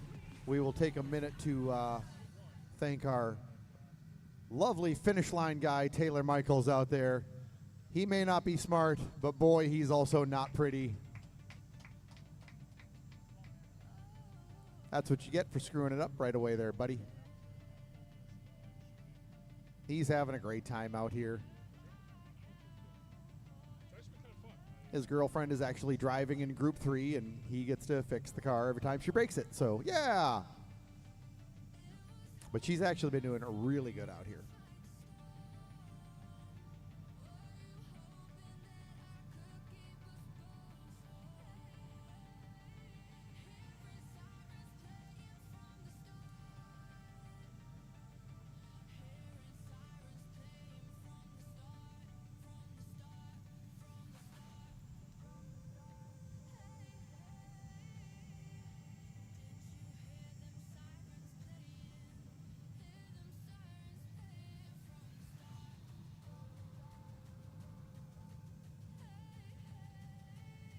Got our first top 8 battle lined up, ready to go as soon as we get the decision in. We are right into the quarterfinals.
right, we do have a decision. And moving on to our top 8 in the Miata, Chris Ballinger.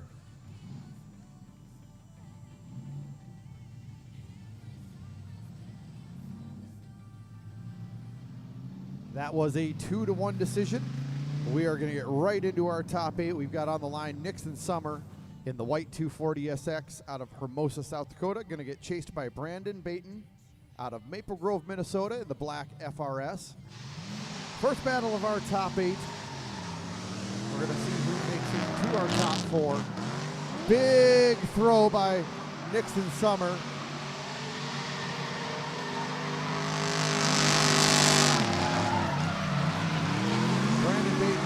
Little bit of catch-up, couple car lengths behind. Good looking lead run by Nixon Summer as he goes through rear zone number 1.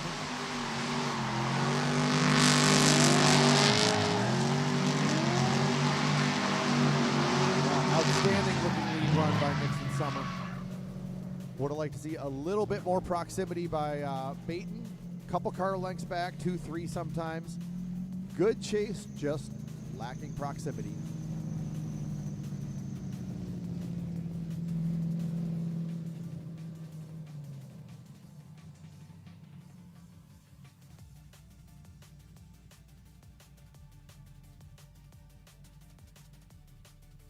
All right, set up on the line. We got Brandon Baton in the lead, Nixon Summer in the chase.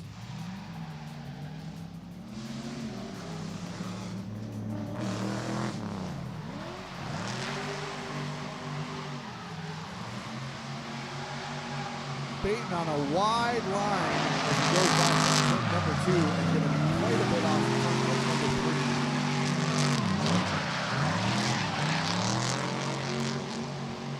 Summer within a car length in the chase.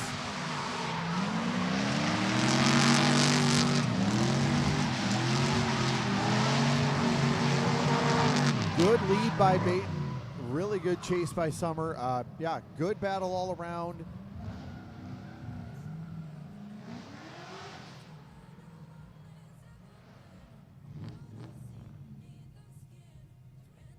And then coming up next, Christmas comes early. It comes in top 8.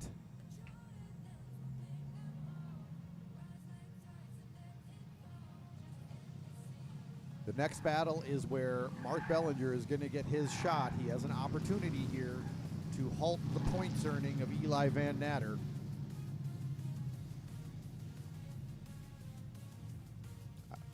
I believe Eli came into this event, doing the rough math here, 36 points ahead of Mark. So Mark has a chance here to gain some ground in that series points championship. His brother Mike is in the lower half of the bracket, also had the same amount of points as Mark coming into this round. And moving on into the top 4, we've got Nixon Summer in the S14. That is going to be Nixon's first podium. He will be in our top 4.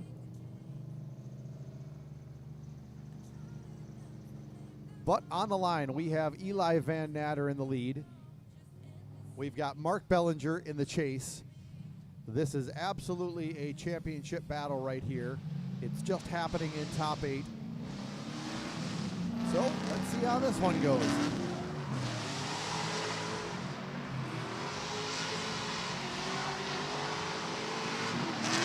Both cars completing the first 2 sprints. Bellinger right on the door.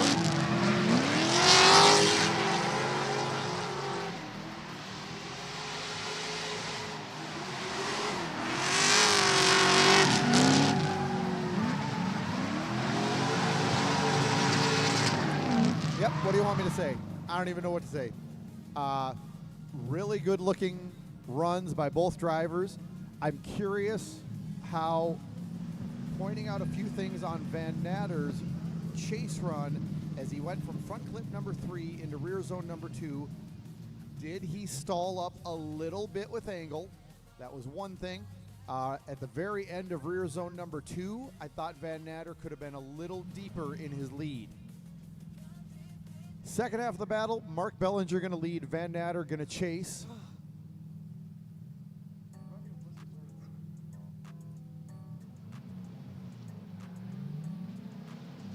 There have been some starting line initiation games between these two in the past, so let's see how this all goes.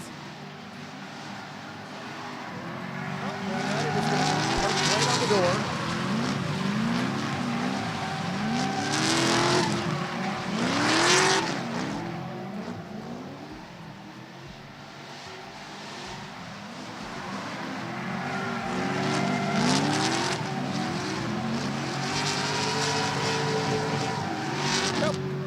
What do you want me to say? I have nothing. Like, I don't want to be a judge.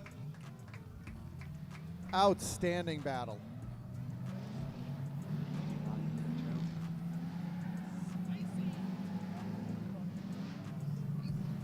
Very nice. Yep, they can. Judges can do their best to. They got to find any little thing a foot or two deeper or shallower in a zone. Same with the clips. How was the proximity? Were all the transitions smooth? Did something stand out to pull another point off of someone's score? No one more times. They have to pick someone.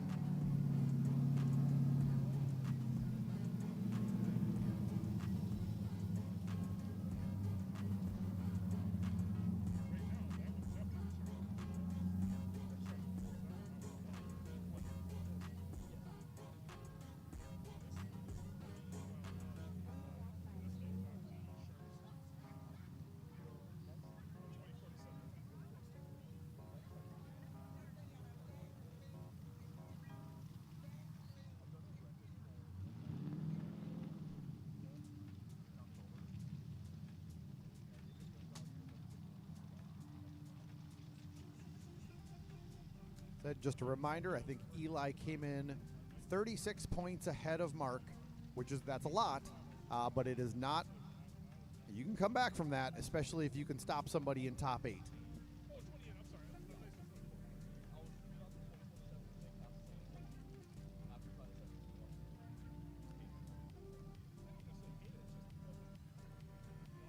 And then just as a reminder, Mark's brother Mike is in the bottom half of the bracket, also tied with Mark for points. I believe they're both sitting in second.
All right, we are going to run out our top 8 and then would be done with this session. So groups 2, 3, and if you have been in competition and lost, you are going to be up as soon as we're done here.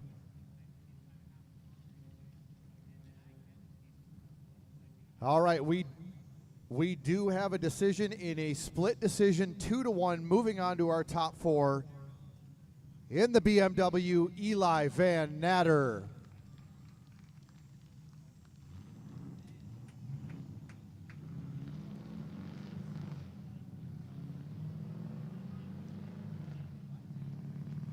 On the line right now, we've got Andrew Arnold in that silver BMW out of Grand Forks, going to get chased by Nate Healy in the orange 370 out of Sioux Falls.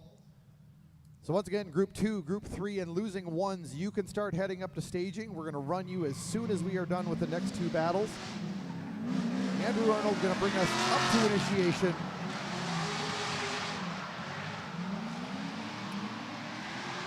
Nate Healy right behind the BMW.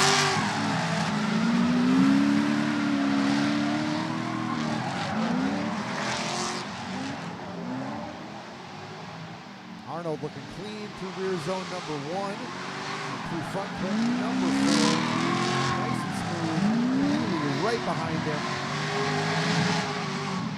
And Arnold through rear zone number 2, great lead, great chase.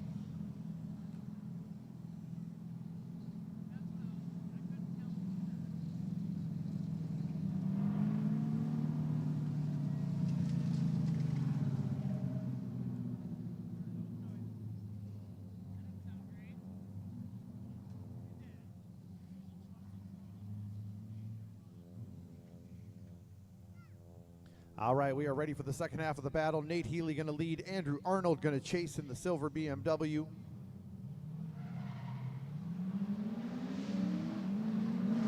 Winner is going to go to the final 4. Healy with the big swing into initiation.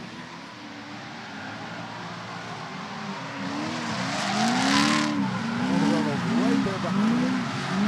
Arnold going to take down front plate number 3.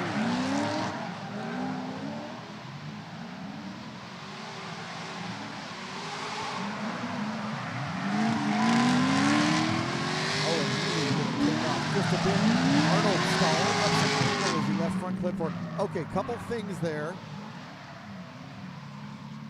Healy will get talked to about that from me after the whole show is done. We do not drift cold parts of the course. Anyway, couple things to point out there. I think Andrew Arnold, when he hit that front clip number 3, he didn't really have a reason to do that.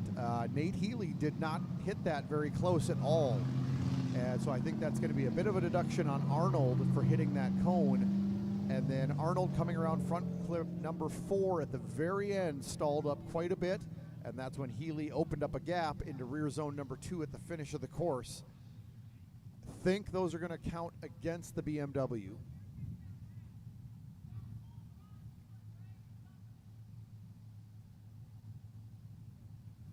Those chase cars are allowed to run over front clips, but typically that's only if the lead car is so close that just in their natural chase, they're going to hit it.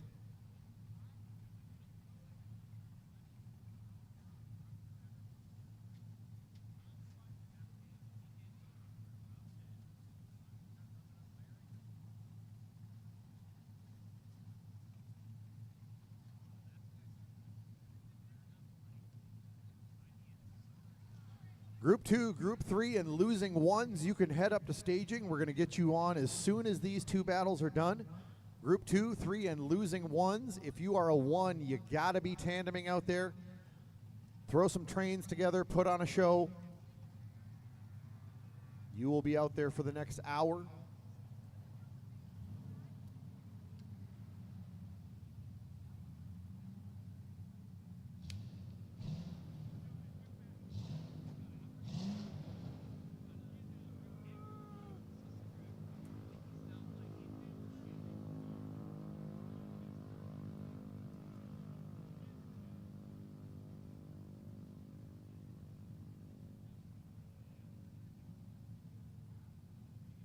Winner of this battle will go on into the top 4 They will be guaranteed a podium spot. They will be guaranteed a plaque. They'll take the money and the respect. Some people, that's more important. Nothing? Okay. All right. No, it's cool. Usually somebody looks back and laughs and ha ha ha, Fast and Furious. Nope, 0. I got it. That's fine. Cool.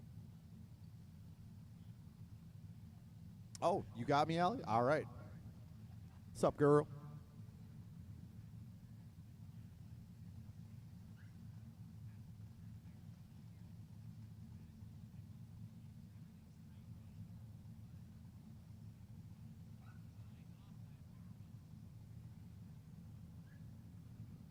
Cass, you just get back from Florida or something? That is the least high-vis photography look I've ever seen.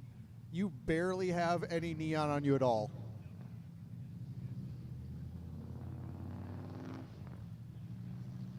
And moving on to the top 4 in the 370Z, Nate Healy in a split 2-to-1 decision.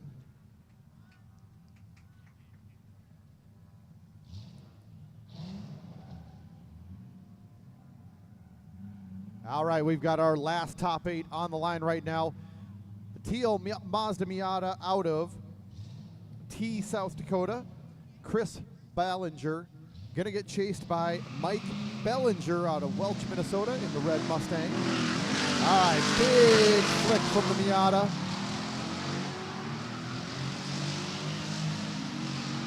Mike right on the door as we go by. That's okay, they're just cones. Go ahead and hit them.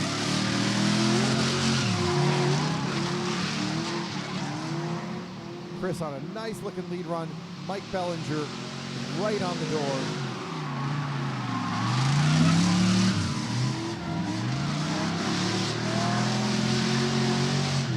Outstanding looking battle.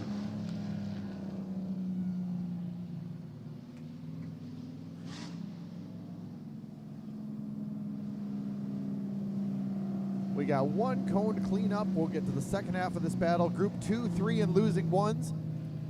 As soon as this battle is done, you are up.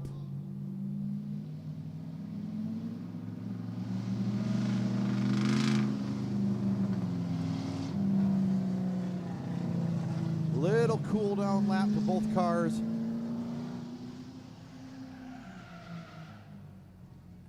I'll talk to him about that too.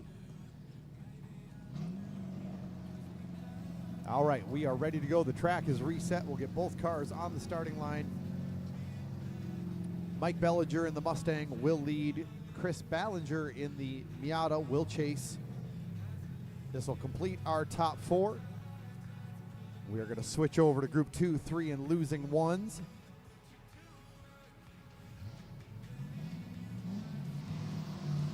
All right, here we go.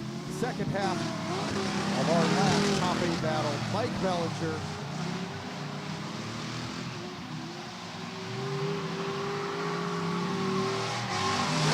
Chris goes right up through the Miata to the Mustang. Oh, little bit of a mistake there, looks like Chris Ballinger. Little hiccup in transition between front clip 3 and rear zone 1. Might have got lost in the smoke, not exactly sure. Little hitch in the transition. I don't know if it was a straighten, can't see from here.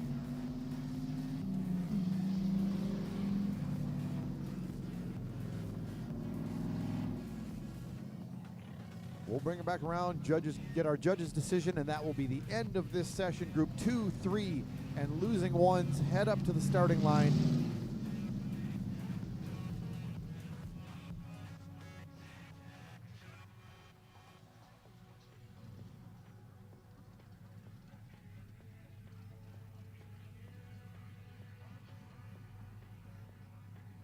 Once again, 2s, 3s, and losing ones. You can start heading up. We're going to run you immediately. Get your 5 minutes back. If you want to get ride-alongs, this would be the hour to do it. Between 4 and 5 o'clock, we're doing ride-alongs again. And then we will finish out our competition at 5 o'clock. We'll get our top 4 out there do our semis, do our finals, do our third place, do the podium thing.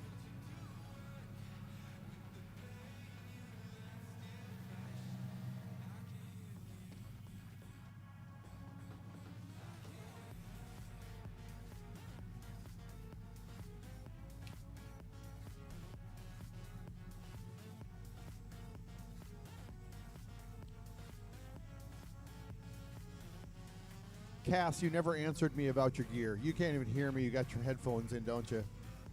Those teal shorts stand out more than your high-vis vest does. No, he'll see the replay later. That's fine.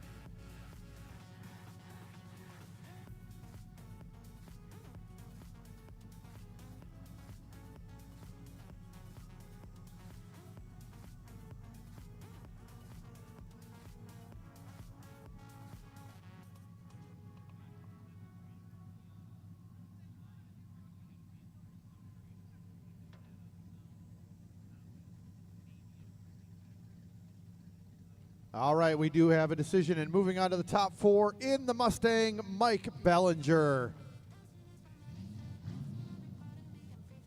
All right, that is going to do it for our competition hour. 2s, 3s, and losing 1s, you are on track now.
right, that is going to end the fun drive session. We are going to get into our top four. We're going to finish out our competition, get some people on the podium.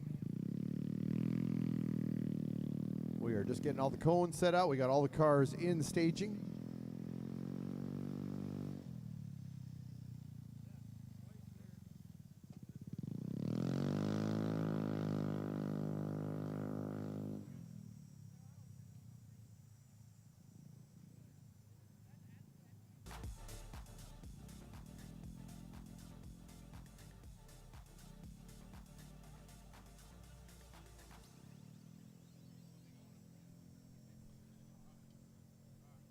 Also at the concession stand, it is buy one, get one free hot dog time. Buy one, get one free until they are gone. At the concession stand, buy one, get one free hot dog until they are gone.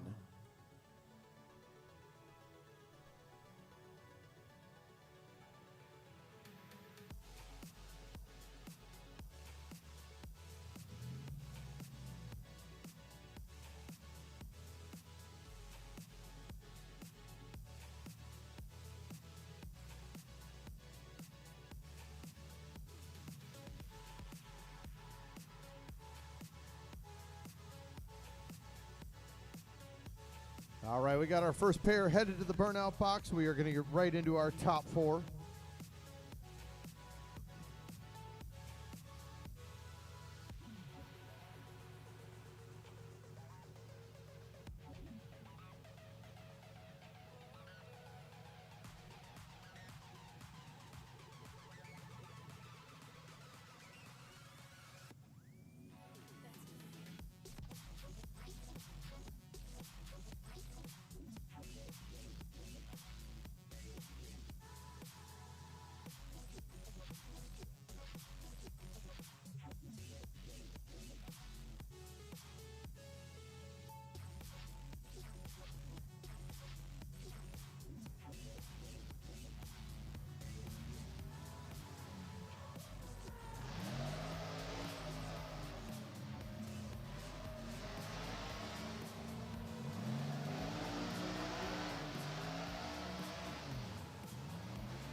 All right, first pair headed on to track.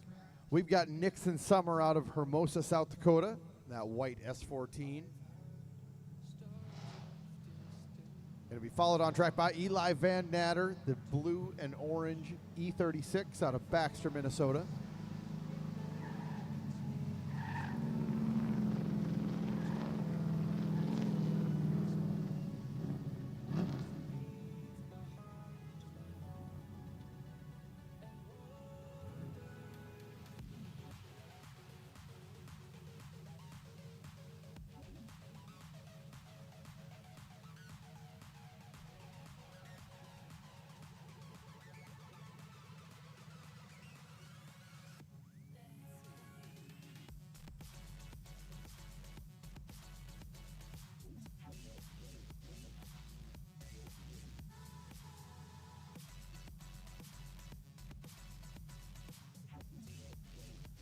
All right, judges are ready. Track is ready.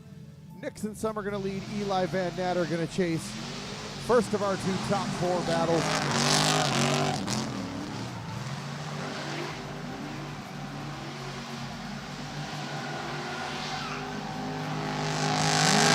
Nixon Summer good around front with 1, 2, and 3. Eli Van Natter going to take out that first front as they're in the rear zone number 1. Van Natter glued to the door.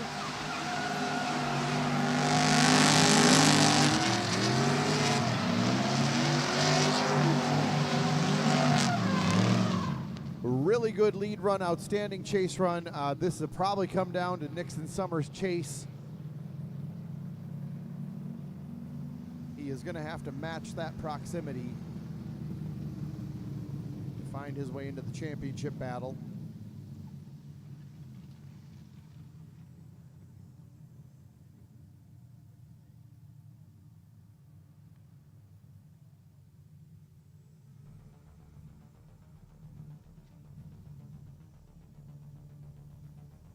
All right, they're all lined up. Eli Van Natter in the lead.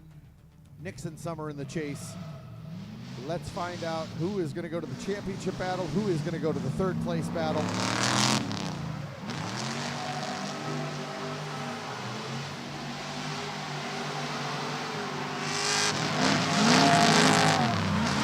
Both drivers clean in the first pass through all three front clips. There was a car or so gap.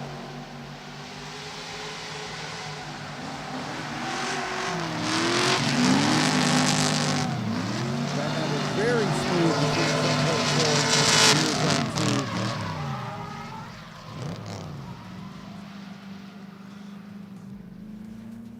We'll bring them around. We will get our judge's decision.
We've got our other pair lined up on the starting line. It's going to be Mike Bellinger and Nate Healy in the other top four battle.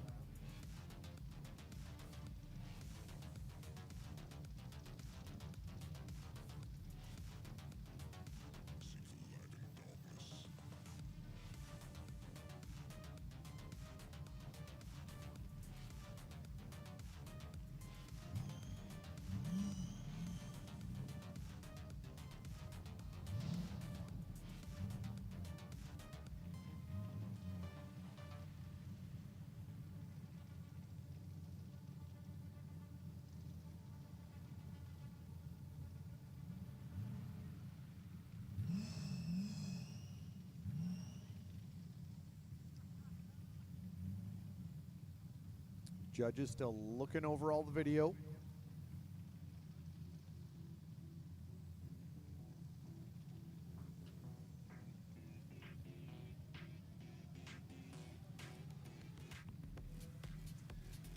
And moving on to the championship battle in the BMW, Eli Van Natter. We will see Nixon Summer in our third place battle.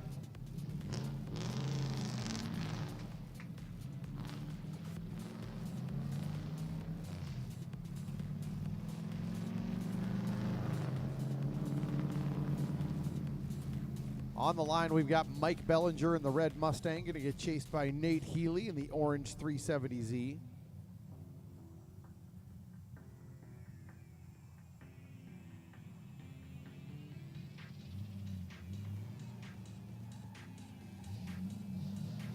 All right, Nate Healy has something leaking from his car. He has got to pull off the track. That will be a DNS for Nate Healy.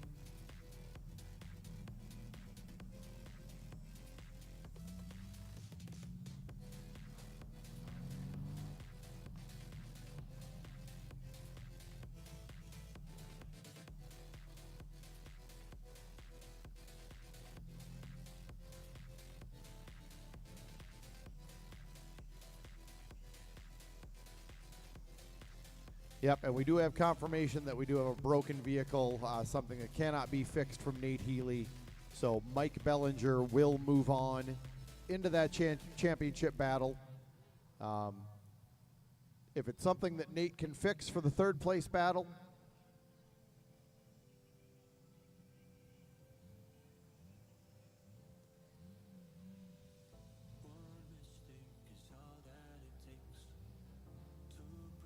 and we're going to see Mike Bellinger may come back on track just to make a bye run. He does get to make a run if he would like to.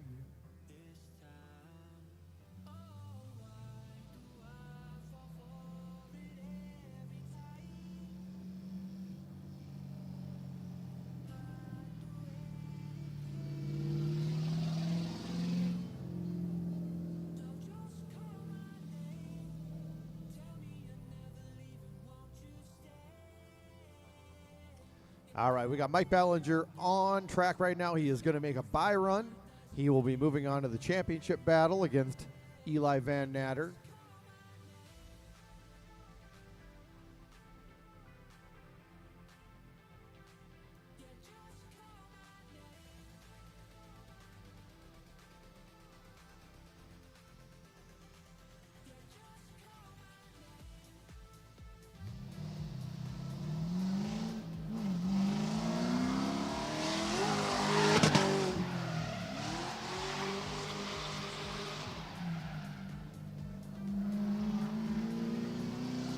And that is probably going to be all he does. He just wanted to make a little run.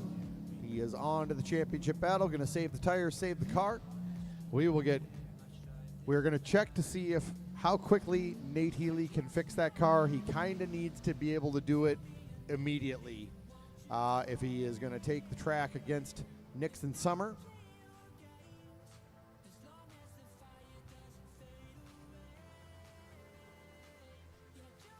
We are going to check with him and see if we will have a third place battle or not. Otherwise, we will get our championship battle on track.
We are just waiting to hear back from Nate Healy, waiting to get some word from staging.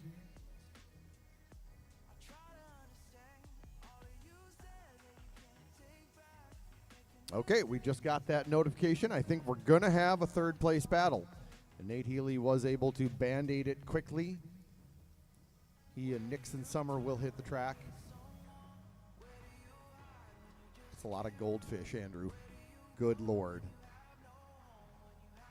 Was that Sam's Club or Costco? Hi, Rachel.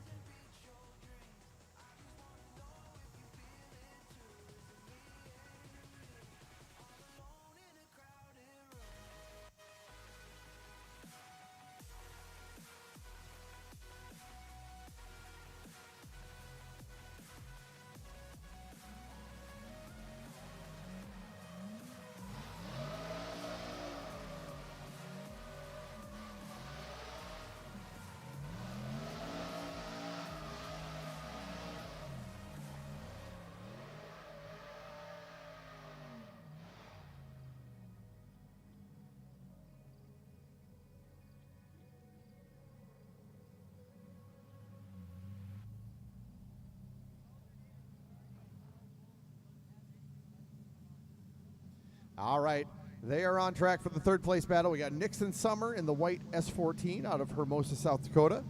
Going to get chased by Nate Healy out of Sioux Falls in the orange 370. Going to find out who is actually going to stand on the box and who is going to wear the sombrero.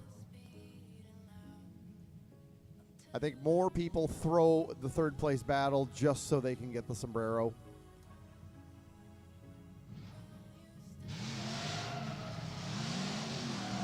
All right, Nixon Summer going to bring us up to initiation.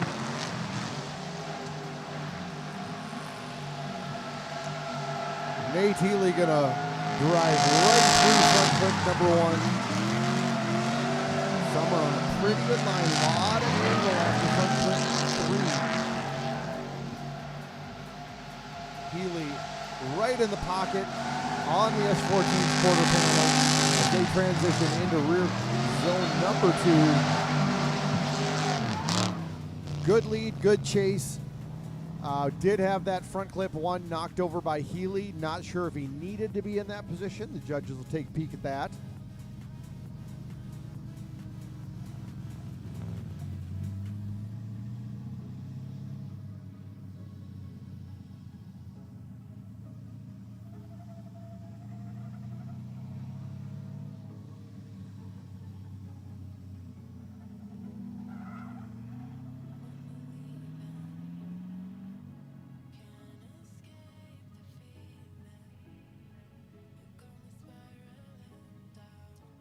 Well, I think we may have a problem with Mr. Healy's car.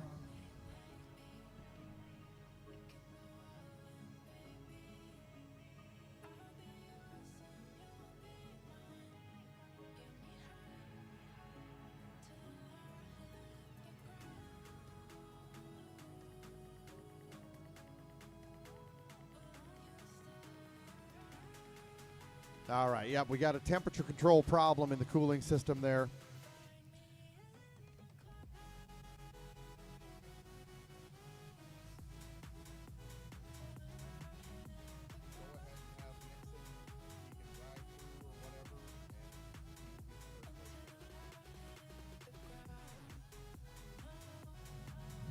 All right, we are going to have Nixon break the beam. That is going to do it. He will be our third place winner.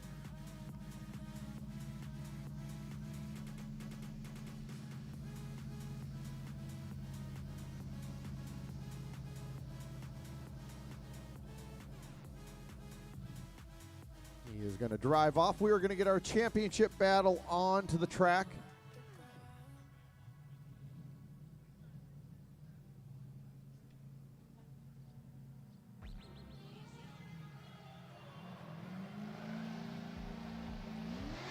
Then we are going to get our podium ceremony out of the way. Ones and twos, you are going to be up after this. Ones and twos, you are going to be up after this. We may make an adjustment to the time frame between the two classes. Threes, you will get your time at the end.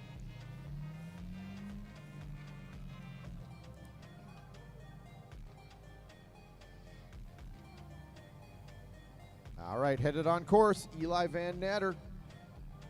You know the drill. Blue-orange BMW, Baxter, Minnesota. In the chase, Mike Bellinger. Same. Welch, Minnesota. Red Mustang. We are going to find out who gets the top spot and who takes home the points. We got number 1 in points and number 2 in points in the championship battle.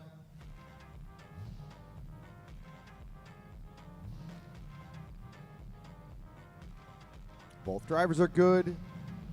Here we go. Eli Van Natter going to bring us up into initiation.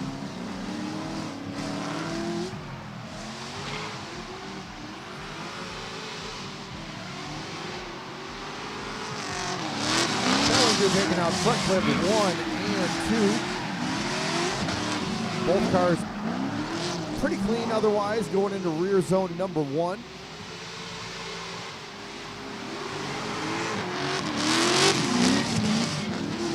Bellinger right on the bumper. Oh, just back a little bit as they go through rear zone number 2. Bellinger's chase was amazing. Fell back just a little bit between front clip 4 and rear zone 2. We will clean up the front clips that were eaten by the Mustang.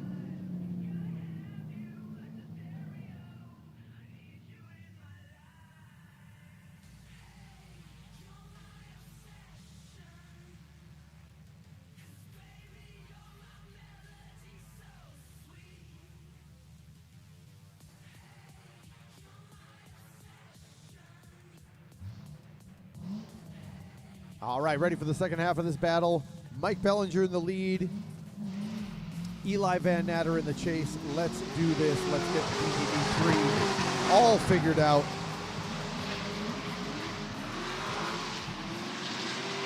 Bellinger able to hold a little bit of a gap right to that initiation front clip 1. Van Natter able to wheel him back in by front clip 2 as they head into rear zone number 1.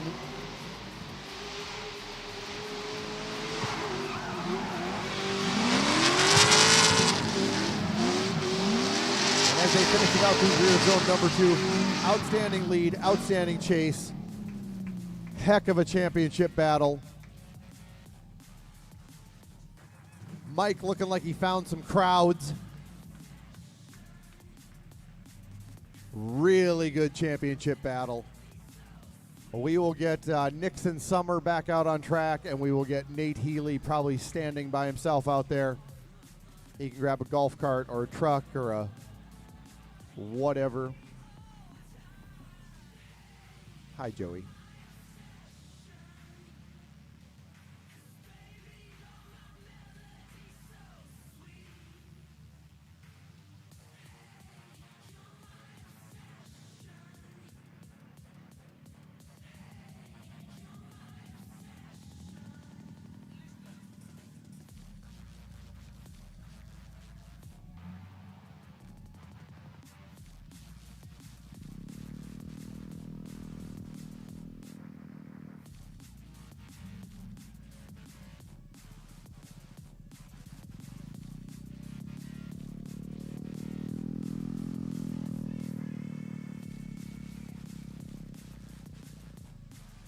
Just waiting on Nixon Summer. If you hear this, head up back out on track.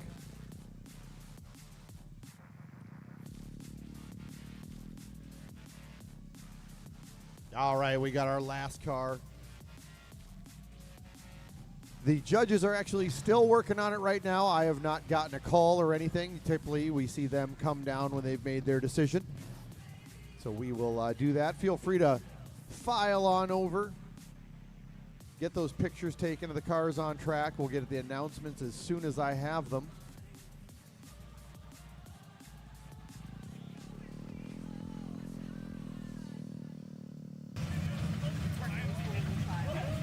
It's okay. There's not watching.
Judges are still working on it.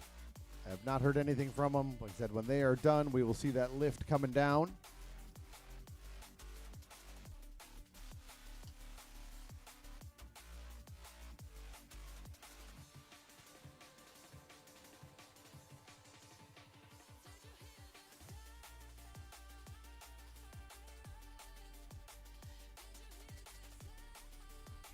And also, now is a great time, if you haven't, head on over here, grab some of that ND Drift merch. You're already kind of over here.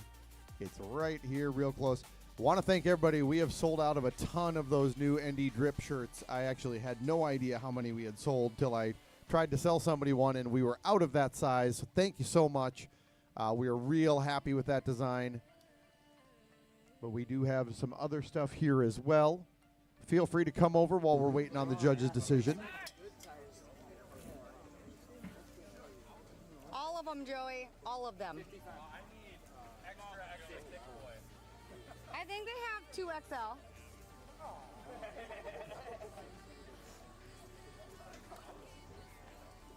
I'll probably go 65 on 17. What happened on that last run, Levi? What happened on that last run? We got scared for a second there. I almost got my tail. It's okay. He's putting 2 cars into a wall. He's like, you're fine. No, I was good. What, they weren't his either. Yeah. None of them. I don't even know what happened. You forgot to steer? I was scared to over-rotate, so I just... You forgot the turn?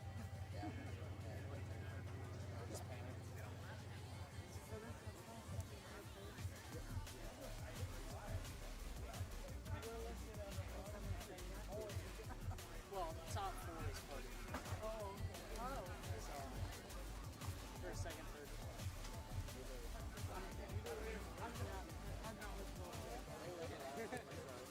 Yeah.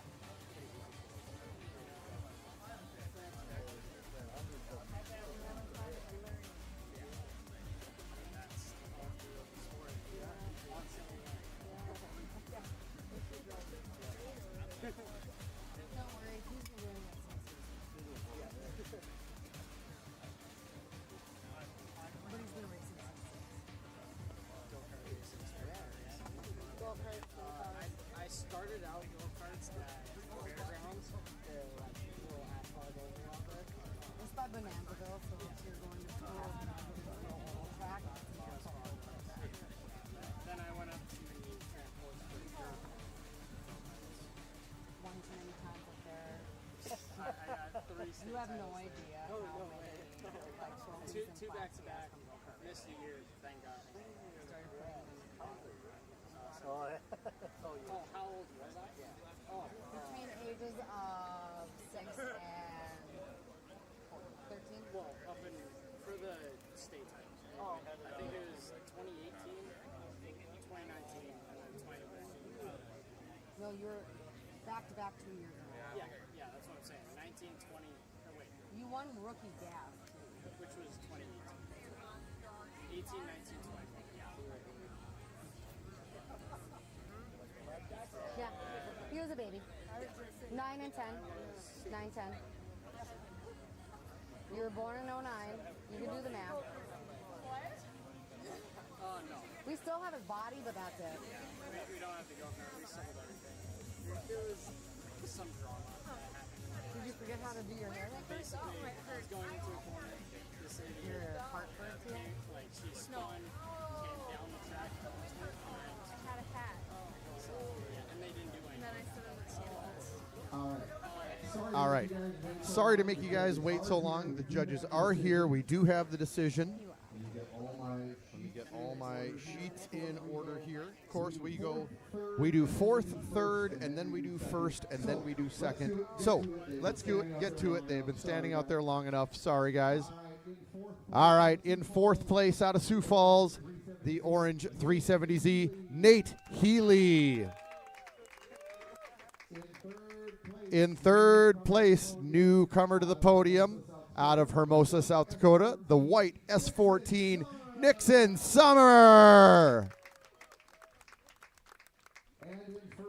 And in first place, the champion of DTP number 3, brought to you by Evolution Fitness. In the E36, Eli Van Natter. On the second step of the podium, out of Welch, Minnesota, in the red Mustang, Mike Bellinger. All right, go ahead, do your spinny things that you get to do. Head on over to the podium. We're going to do this once again. We're going to hand out some particle board with colors on it. And then Group 1 and 2, I believe you guys are up. Got to talk to Darren about that. For sure, Group 1. And yeah, 1 and 2, for sure. We'll get you out there.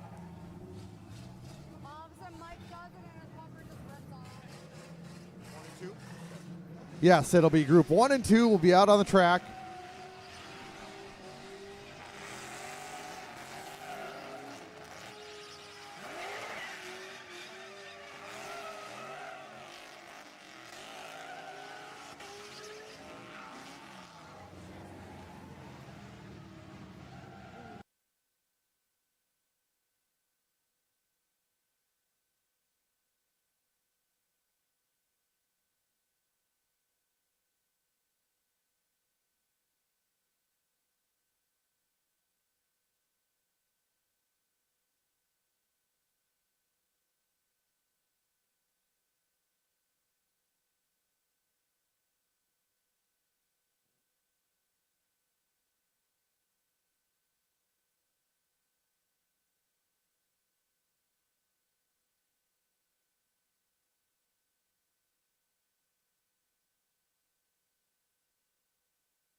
Also, we got 2-for-1 hot dogs still at the concession stand. Go grab a couple hot dogs. It's one price. It's 2 hot dogs. It's math, people. 2-for-1 hot dogs until they are gone. It's science. We're going to get our 1st through 4th place over at the podium. We are going to hand out plaques, money, sunglasses, and points. And for anybody wondering, because we just had the conversation in the announcer's trailer, Eli has not locked up the championship yet. There are scenarios that could happen at DTP4 where he does not win. He has a big points lead, but it is not out of reach.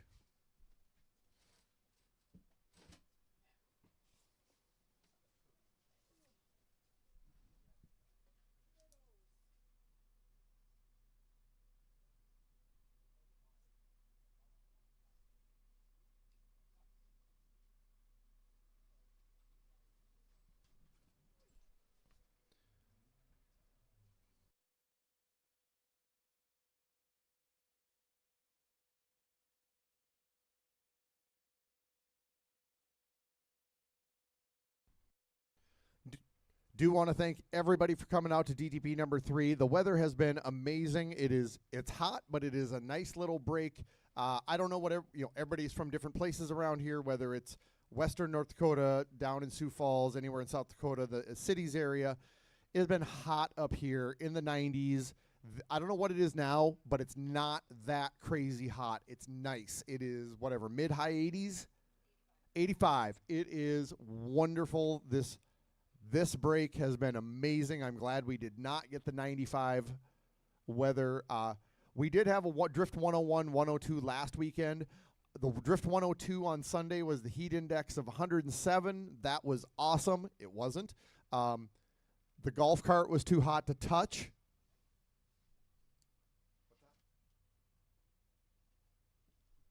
Okay, I was told we have all 4. I can stop talking. Let's get to the awards. In 4th place, picking up a set of BUMZ Sunglasses, the 4th place plaque, and getting to borrow and wear the 4th place sombrero. Out of Sioux Falls, South Dakota, in the 370Z, Nate Healy. Sombrero. Now remember, tighten it on the bottom because they do the jump. All right. Really is our favorite thing that we did this year. In 3rd place, taking the 3rd place plaque, $50 from Evolution Fitness and a set of BUMZ Sunglasses. Out of Hermosa, South Dakota, in the Nissan S14, Nixon Summer. Enjoy it. You are among some elite company. It is hard to get on that podium these days. Good job. In 2nd place, taking home that 2nd place plaque, $100 from TRJ Photography. Set of BUMZ Sunglasses. He has 17 already. Out of Welch, Minnesota, the red Mustang GT, Mike Bellinger.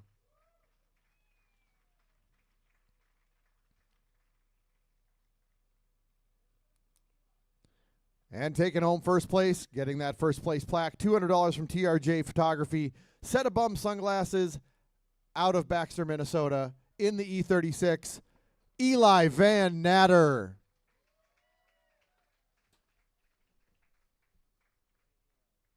Oh, look, he has a Dr. Pepper. Weird.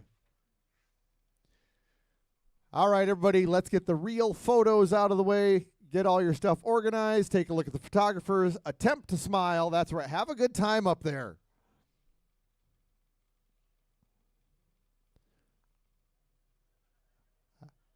All right, get all the real photographs out of the way. And Nixon, I know you are new to this, but I think you've seen it before. We do the jump photo. It is going to be a 1, 2, 3, and then jump. So, everybody ready? 1, 2, 3, jump. Nice. All right, Darren has some photos that he needs to take with you in front of the sponsor board, but you're all released from the, oh, wait a minute. Sorry. When the photographers talk, oh, does Darren have to take the photo? Oh, yeah, okay, it's Darren getting in the way, of course. Once again, I want to thank everybody for coming out to DTV 3. We are not done yet. 1s and 2s, get on that starting line. We are going to send you as soon as you are ready to go. Thank you, everybody, for coming out. Those 2-for-1 hot dogs, till they are gone. Let's keep going here.